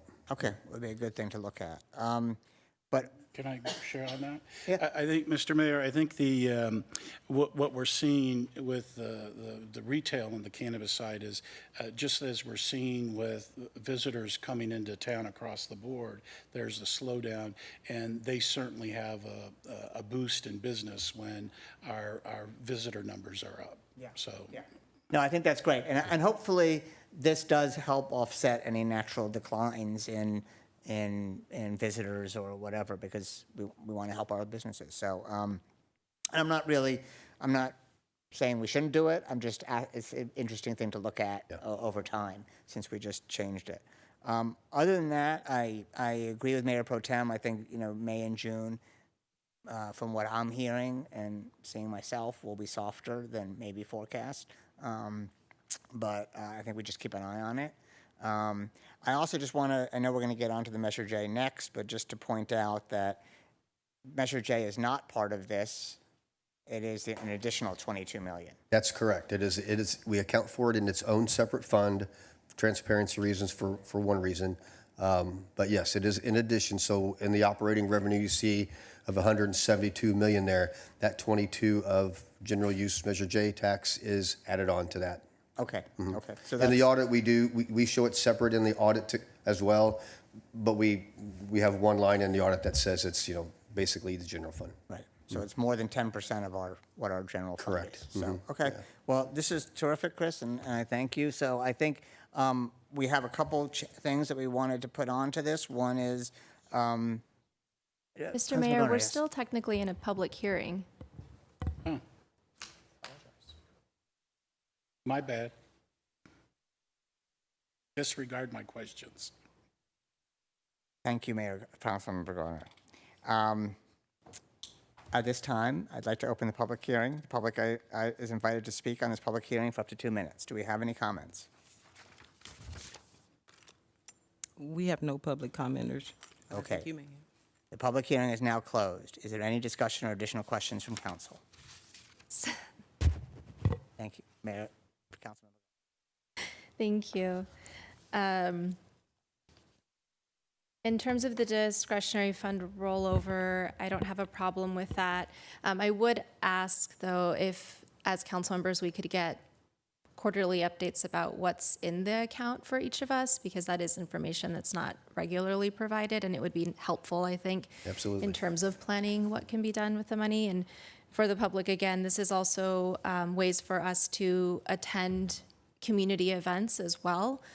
Tickets are purchased from our discretionary fund too, so that we can attend the different events throughout the city, because otherwise that would be quite costly for some of us, well, for most of us. And we can do lots of other fun community things with that money as well. I just talked to city manager about funding a couple of little libraries, paid for awards for what a Black History event wants. So there's lots of fun things that can be used with discretionary funds. So I think it is a good idea to continue to roll it over and provide that funding back into the community in those many ways. In terms of the art museum, I think what we saw from the presentation is that this is a huge community benefit, and we don't just provide funding to things because they bring in revenue to us or because they fill hotel rooms. We provide funding to things so that the community has something that they can do, so that they can benefit from it. Not everything has to be tied to hard costs. And we also saw that, there's over $400,000 in revenue that the museum could be getting if they charged for this program, and they're not. So we're providing a really great sponsorship of an event that doesn't just impact us as residents, but impacts tourists, and really provides equitable access to art. And that's not something that everyone has access to. I think it's a really beautiful thing for us to invest in.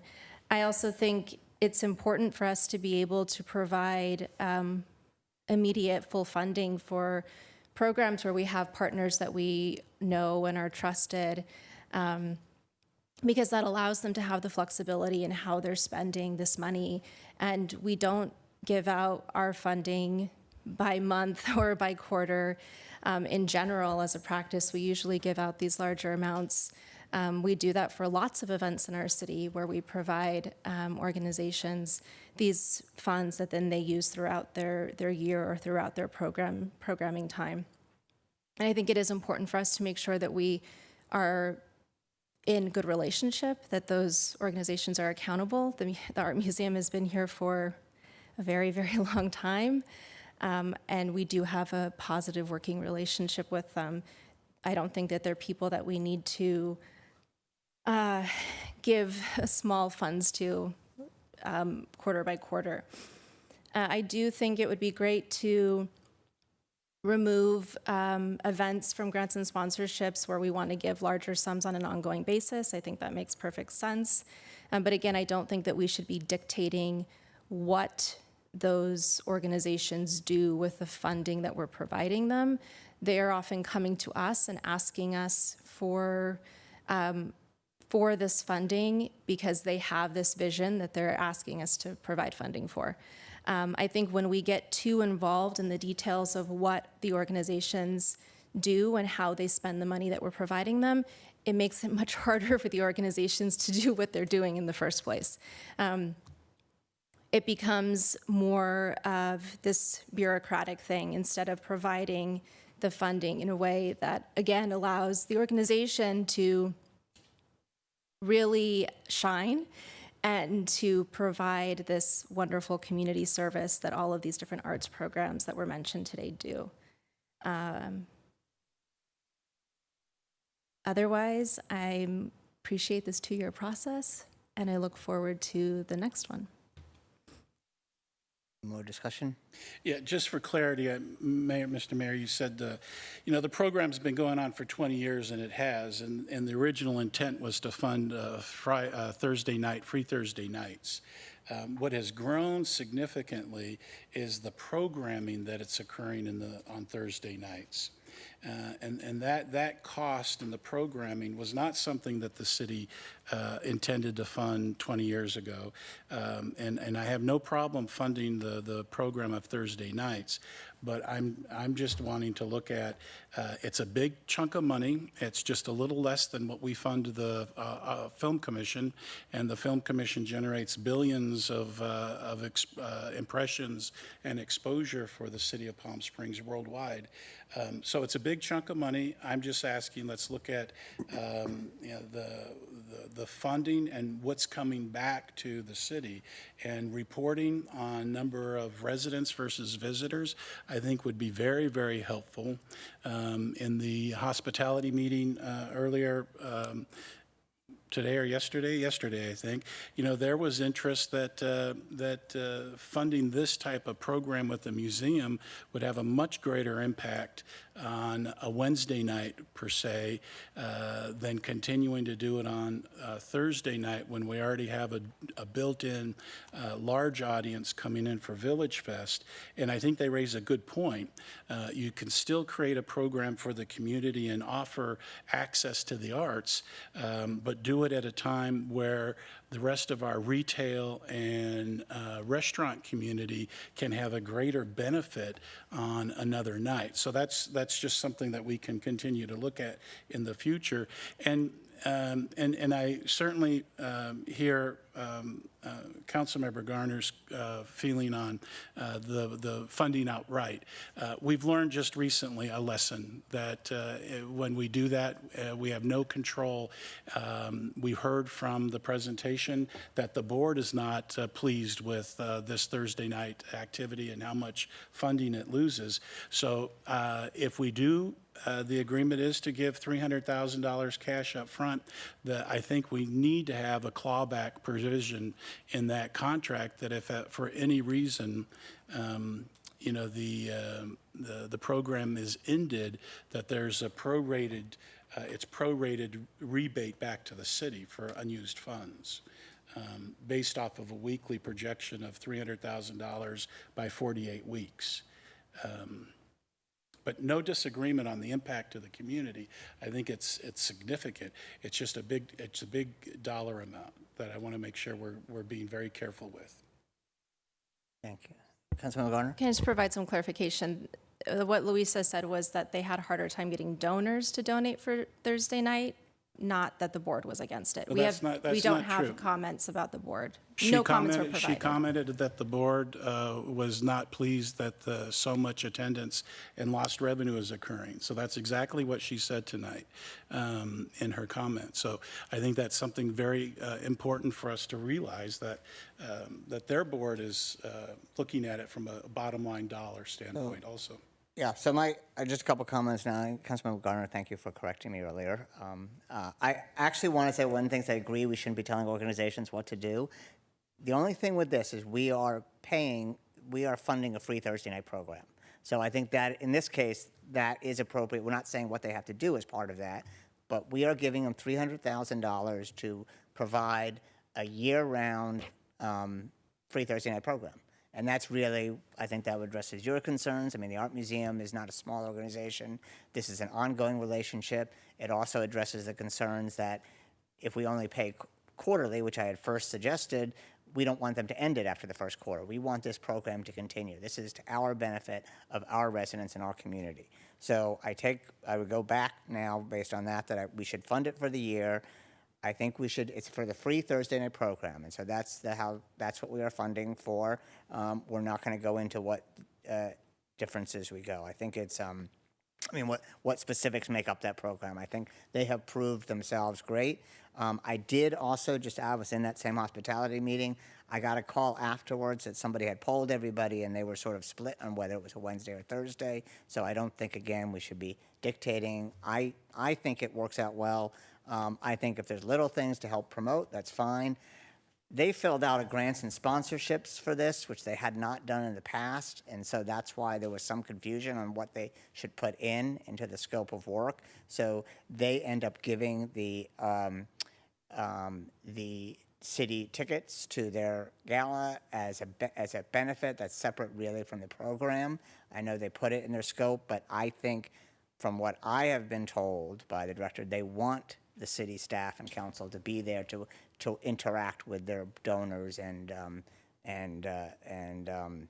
to talk about how great the museum is. And I know I had a good time, talking to how important the museum is to to the chair of their board last year. And so I think also what they're doing, with the museum in terms of, it's great that they're bringing the community because they've got a whole LGBTQ plus program going on. They have a whole special architecture, and these are all things that our community gets involved with. So anyway, my motion is that we approve this budget. We agree to carry over the discretionary funds.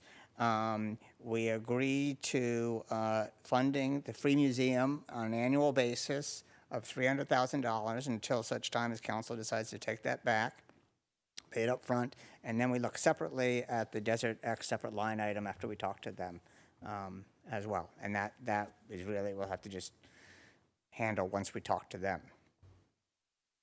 Just for clarification, I heard both council members imply that we were dictating programming. That certainly is not what was coming out of my mouth, to dictate programming by the museum. The Thursday night sessions is a great program, and it's a wonderful experience for our community to attend.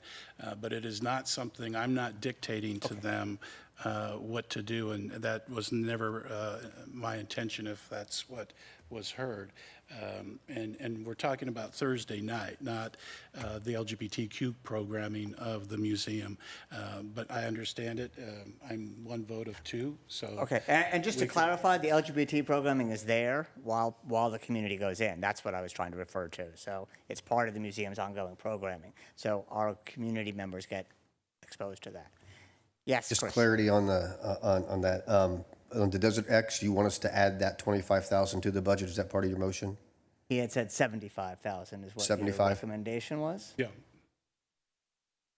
But if we don't want to dictate what is being done, we need to have conversations with Desert X and come up with the agreement on how those funds could support the Desert X programming, specifically with the goal and intention of having existing art remaining in Palm Springs that focuses on a human rights component. So I think from what I'm hearing, if there's probably needs to be something that's not included in the budget, unless our council members are. It's feel probably strongly better for to it. include it now, keep it as a placeholder. And I think, are you suggesting on an annual basis pending an agreement with them? Not on an annual annual basis. one-year I would basis? just, I To think be we should reviewed address next it year on. We have to see, I mean, I would do it as a placeholder because we have to actually talk to them. Got it. We'll do that. Just so I Reserving's understand, good. Mr. Mayor, we're talking about placeholder for the second year of this budget, but we have to talk to them and we've got to come back with Correct. some information. Correct. Yes. Councilman Garner. I did get clarity about the board. She did not talk about the board. So just to clarify that, because I think it's really important that we're properly citing what she said. She did not talk about the board. Okay. Are we clear on that direction? I know, I don't know how to, so is it clear on that? We do not have consensus on the art museum, is that right? Or, Oh, you got 2 votes. well, that's not consensus. Do we have 2? Are you going to vote? Do we want, this is my motion. Do anyone want to second? Well, Ron seconded, so. No, it was the wrong one. So my motion, just for clarification, is to approve the budget with the following. We carry over the discretionary funds that were unused this year into next year. That we can have an annual fund for the museum's free Thursday nights, $50,000 out of the Public Arts Commission, $250,000 out of the general fund. That we put a placeholder for $75,000 for this next year for Desert X, pending our conversations with them. I would second that.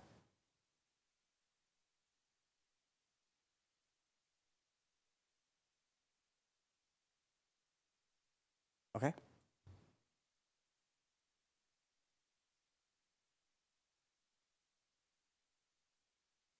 Okay. Chris, thank you for all the hard work. We appreciate it. We appreciate having you here, so thank you very much. Thank you. The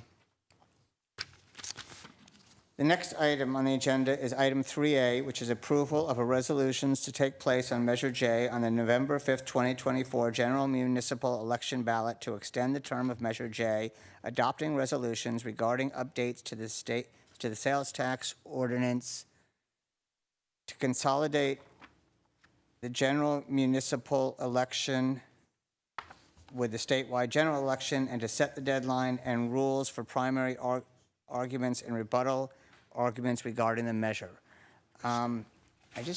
We have a public comment on this item, but it's an agenda item. It's not a public hearing. I guess we can, do we want to allow the public comment at this point? I don't know about that, Mr. Mayor, but we do have our attorney on Zoom who will give us a brief presentation about that. I know we can't take the matter up today and vote on it. It'll be on. I think since it's going to be continued anyway, that we can allow this public comment, okay? So we'll start with the public comment, then we'll do the presentation. So it's Naomi Soto.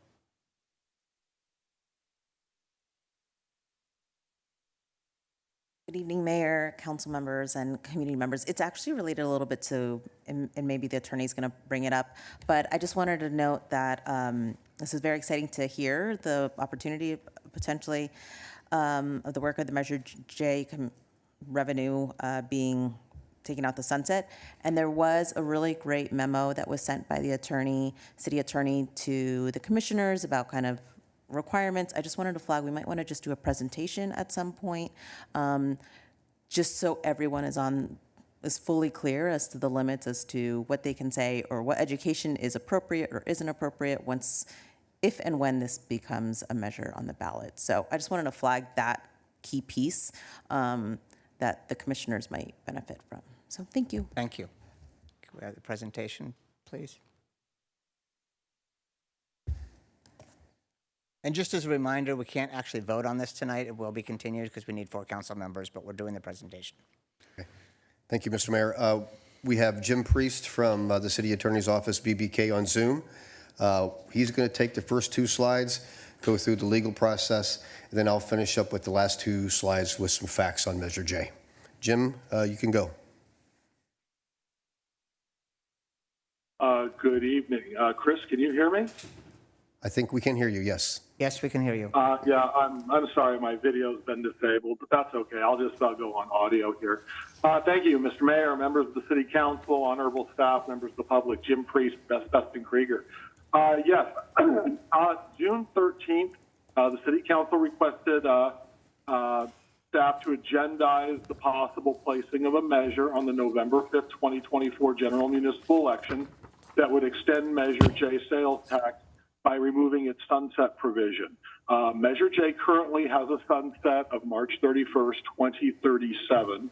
And so this measure, if the council chooses to place it and the voters approve it, would eliminate that sunset. To place this measure on the ballot, the council has to adopt 3 resolutions. The mayor mentioned their titles briefly earlier, but the main resolution is the one that calls the measure to the ballot, and that includes the text of the ordinance/measure which enacts the sales tax. I will let you know that staff has reached out to the California Department of Tax and Fee Administration. They are the state agency that collects local sales taxes for cities and counties. And they have reviewed our ordinance. It is current and in compliance with CDTFA regs. So that is in proper format for the state. So it would just require the council's say-so to place that on the ballot when we have the remainder of the council present. The second resolution requests consolidation with the statewide election. That basically allows the county to run the election logistics. With all the statewide elections, you always request consolidation, and it's routinely granted. And that way, the county is only sending out one ballot with all of the federal, the state, and the local elections on that. And then the last one is setting deadlines and rules for arguments and rebuttals for or against the measure. Under the elections code, when a ballot measure is put on by the city council, interested citizens are entitled to file arguments either for or against, and the arguments that are chosen will be printed in the voter information guide, the ballot. And then the authors of the arguments that are selected for placement in the ballot are also entitled to write rebuttals. That presumes that you have arguments for both sides. And so if you do, then there would be an opportunity for rebuttals. To put the measure on the ballot, it requires a 2/3 supermajority vote of the city council membership. And so that requires 4 affirmative votes. So as mentioned earlier, the council will be unable to take action tonight, but it's certainly appropriate in order to take public testimony and just have discussion and deliberation about it. And then if the council decides to place this on the ballot, then it requires a majority, 50% plus 1 of Palm Springs voters to approve. Next slide, please. If approved, the Measure J sales tax rate remains the same. It's currently at 1%. This measure would not change that. It would simply remove the sunset.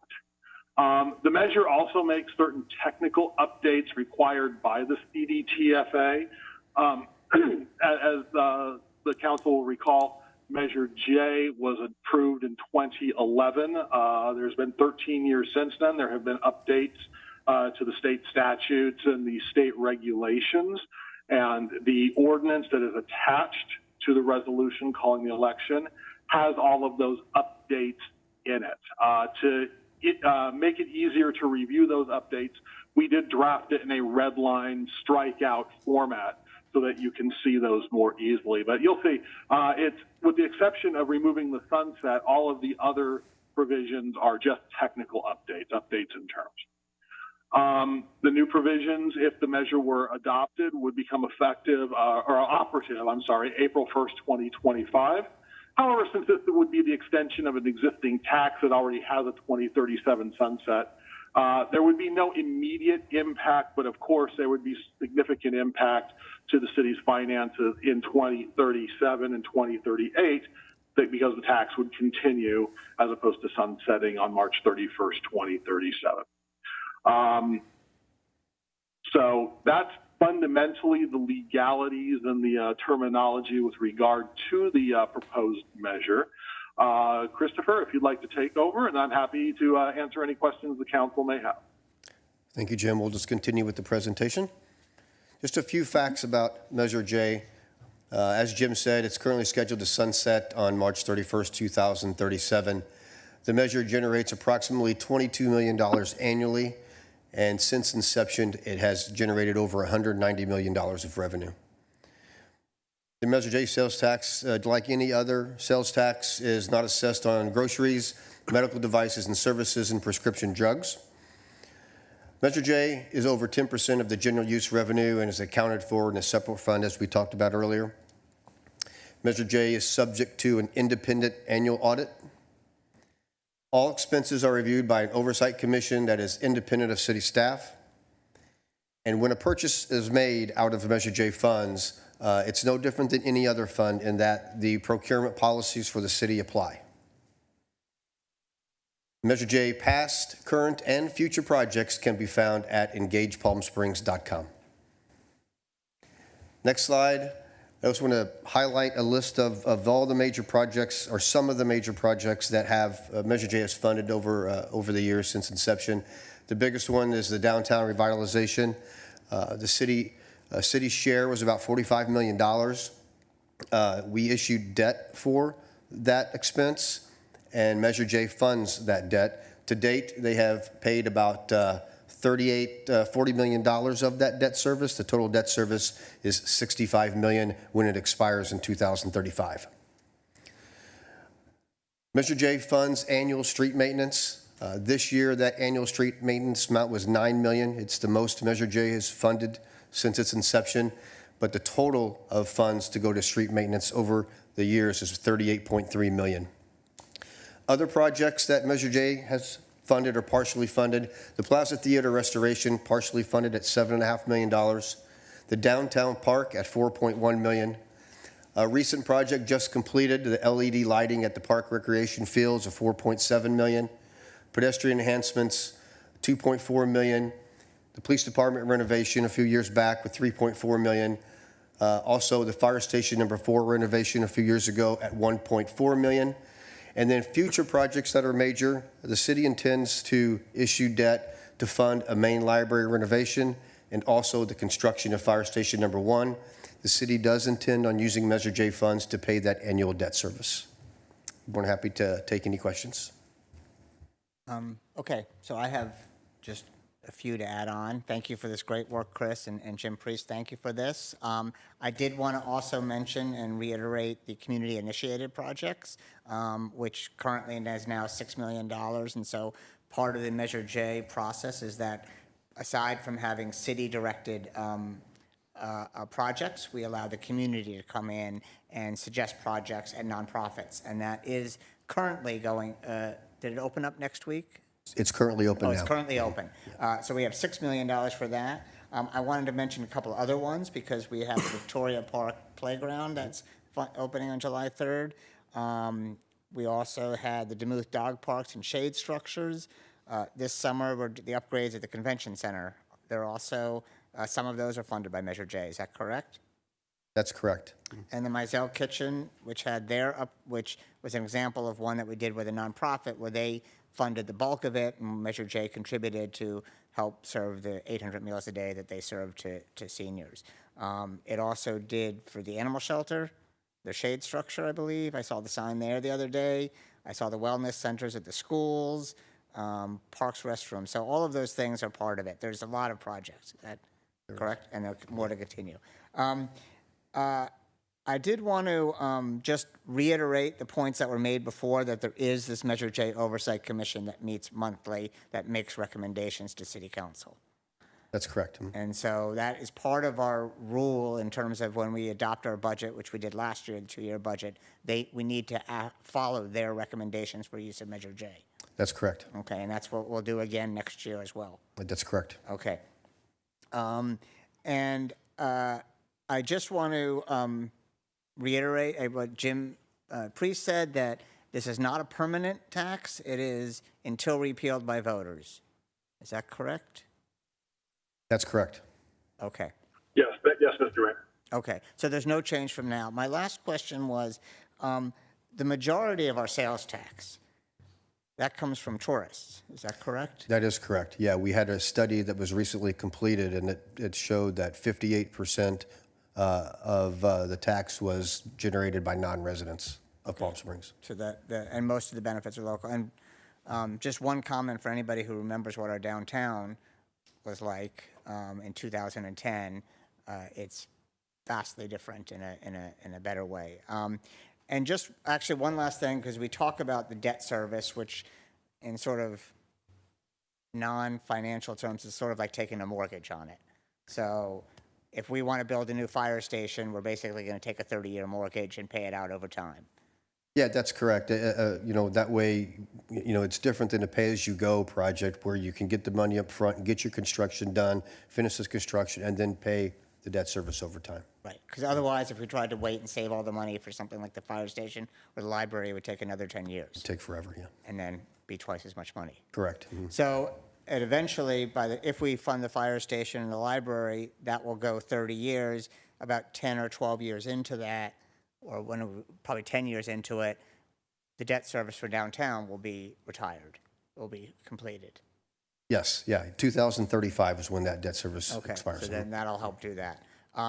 And just one final thing, there is no change from our current sales tax that will happen because of this. That's correct, no change. Okay, so there's okay, those are my questions and comments. I know we can't vote on it. Is there any other questions or comments? Councilmember Garner.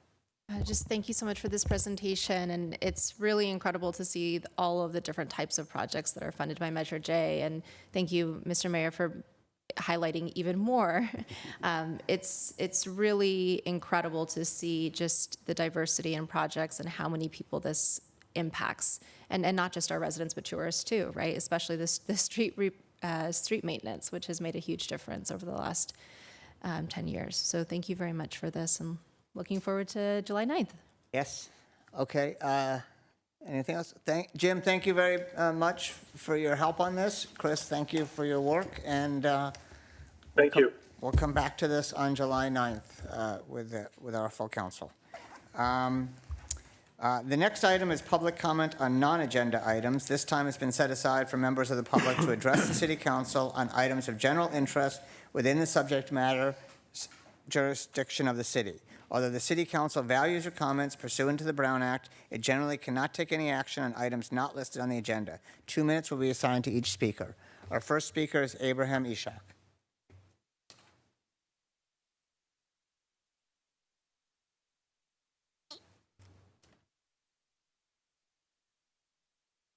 I will keep it short today, as the facts and reasons have already been well expressed by myself and other community members. Once again, I propose an important addition to a future council agenda. It is crucial for the effective governance of Palm Springs that the council establishes a bylaw or policy ensuring that resolutions passed by this council and future councils focus solely on matters directly related to our city and local area. The council's priority should be addressing the needs and concerns of our community. Resolutions that pertain to international affairs or issues outside your jurisdiction, as outlined by the Brown Act, detract from this focus. They do not serve the immediate interests of Palm Springs residents and can lead to unnecessary division and distractions. By adopting a bylaw or policy outlining these guidelines, you would reaffirm your commitment to local governance. You would ensure that your efforts and resources are dedicated to making Palm Springs a better place for all who live here. It would encourage future councils to do the same, keeping the focus where it belongs, on the well-being and development of our city. Thank you. Thank you. Is there any other public comment? No additional commenters. Okay. The next item is City Council and City Manager request for upcoming agenda development. City Manager? Thank you, Mr. Mayor. Members of council, we've got 2 remaining council meetings before the August summer recess.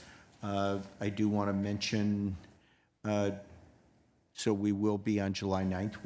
We will bring back the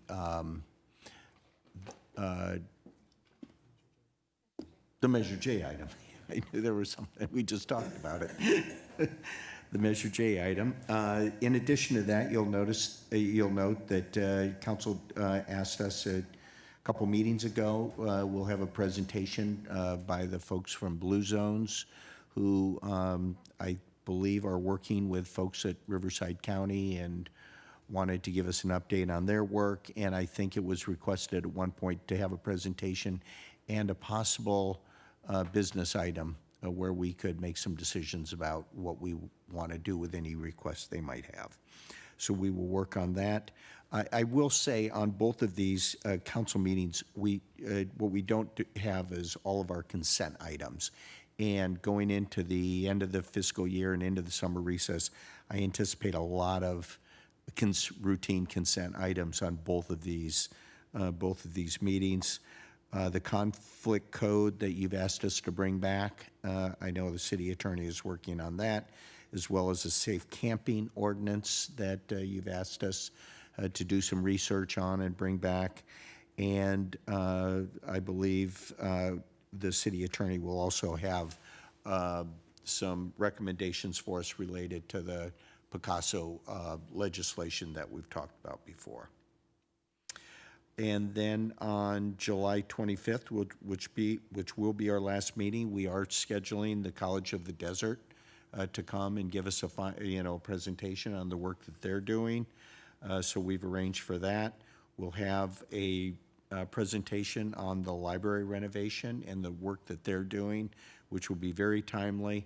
We have 2 more historic designation requests coming forward. Our historic designation staff have been doing a lot of work. I think you've noticed over the past few meetings, we've had a number of their requests come forward, and they've got 2 more. And then we do have the Museum Way Street vacation issue, which will come forward, which I believe was just before the Planning Commission last night or the night before, I think. And I did, Wayne Olson, our Chief Economic Development Officer, asked me to mention we are working on a strategic economic development plan out of his office, and we'd like to talk to you a little bit about the RFP work that we want to do for a strategic economic development plan. So I'm likely to have Wayne talk a little bit about that on the 25th as well. That's all I have, Mr. Mayor. Thank you. Any other council member comments or questions? Mayor Pro Tem. Thank you, Mr. Mayor. A couple items, if the council would oblige.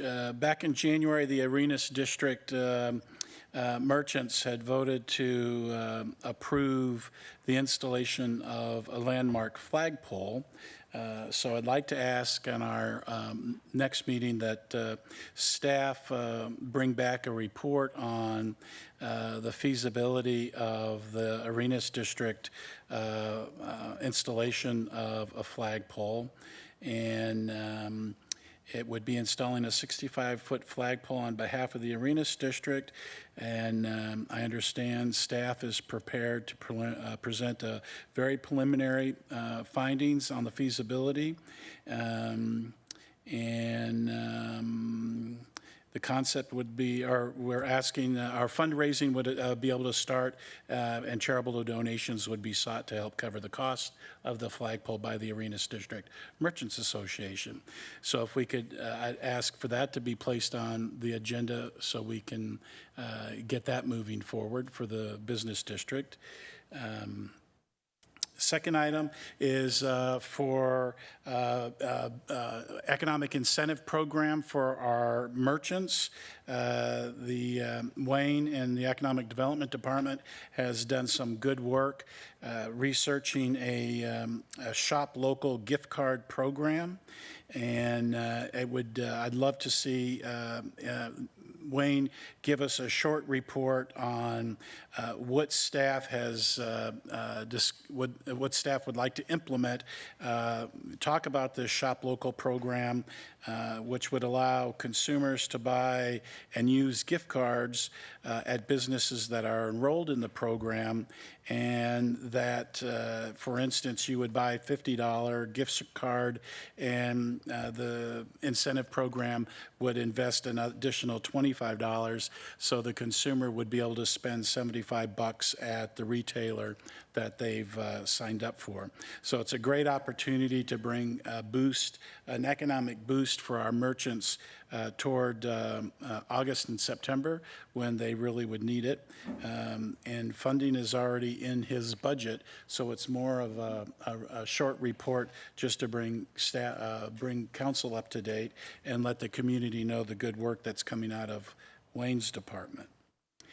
And last item. Mr. Mayor Pro Tem, if I could just chime in on that matter too. I have spoken with Mr. Olson about a Shop Local program. Both, I know we've spoken to you about doing some things in the summer. Of course, the mayor worked really hard with us last year on the holiday shopping program, and I'd like to have Wayne talk about both of those when he comes back. And it won't take him very long. He's already doing a little bit of work about how we can support our local businesses with a Shop Local program. So I think he'll be prepared to talk about that a little bit. Yeah, beautiful. And the last item, council, is very happy and excited for the Old Las Palmas neighborhood. I'm asking that we have a staff report on the next council agenda on consent. The Public Arts Commission approved investment in sculptures that would be added to the Old Las Palmas walkable neighborhood and community enhancement project. So they'll be adding 2 more sculptures in the district, and part funds raised by the Old Las Palmas neighborhood and part funds raised by our Palm Springs Art Commission. So 3 items. One is just a staff report from Wayne on the Shop Local gift cards, both for end of summer and holiday programming, and to place on consent the Old Las Palmas Neighborhood Art Sculpture Project, and approval from council to support on the agenda the Arenas District improvement for a flagpole. So, I support all 3 of those. I will have to confer whether, since I have a retail business, whether I have to recuse from the discussion or the program. But it's fine for it to be it's fine for me to approve it to be on the agenda. Okay. And in terms of timing, I will leave that to the city manager, but that seems reasonable. Is this a program that needs to be approved by council, or is this a program that is just being shared as a presentation? Are we talking about the Shop Local program? Right, correct. Is part of the program that Wayne is working on as part of his strategy. I don't think it requires council approval because it's within his budget, but I think he would like to talk about it with council. So this would make sure that we're all on the same page and we're aligned on it, and he will be. I think that's what we'll be working on. Okay, so this is really more of a presentation Yes. than it is anything else. Okay. And Just asked for a staff report, brief presentation. yes, and that's what we'll do. Also related to the Las Palmas artwork, I think both of those pieces have recently come out of the Arts Commission. And if I remember speaking to Jay Verada, who manages that, we are scheduled to have both of those items come back to you. They would probably be consent items on the next council meeting. So those will be coming back. What's the other item? The Old Las Palmas sculpture, and what's the second one you're talking about? Well, I was just you said there were 2 pieces of art. Oh, yes, but it's combined. Yes, right. It was one project. Yeah. Oh, okay. Yeah. So the only real item that is for the agenda is the Arenas Merchants. Okay. So there's one agenda item, there's the art project, and there's the presentation. I agree. Okay. Anything else, Mayor Pro Tem? No, that's it. Thank you. I did want to just take a moment for the public to mention all of the July 4th activities that we're doing. On Wednesday, July 3rd, at Victoria Park is the Kids Fest, and we have this beautiful brand new playground that is there. That's from 11 to 3, and there'll be music and games and free food and ribbon cutting, so that's a great event for the whole family. On Thursday, we have the family pool party at the Palm Springs Pool. It starts at 3 p.m. With slides and floats and games and food and music. That will continue all night, so you can watch the fireworks from there if you want. At 6 p.m., there's a power baseball game. At 7 p.m., there's the Creedence Clearwater Revival Fortunate Son Tribute Band in Sunrise Park. And then at 9:15 are the fireworks. And then also that night, we also have Village Fest, and that's on the 4th. And on the 5th, there is the Kung Fu Panda Dive-In movie at the Swim Center. And on the 6th is the KTEL All-Stars Band at the Downtown Park. And then on the 7th is the Ferris Bueller's Day Off movie at Ruth Hardy Park. So there's a lot going on for the whole family over this period. And for tourists and other area people in the city, it's a great thing to come on down and visit and enjoy our city and our parks. So with that, we're adjourned. The next regular city council meeting will be held on Thursday, July 9th at 5:30 p.m. Mr. Mayor, if I could, is it Thursday, July, or is it's Tuesday, July 9th? Sorry? Yep. It's wrong on my thing. It is Tuesday, July 9th at 5:30, not our normal Thursday night. That's correct.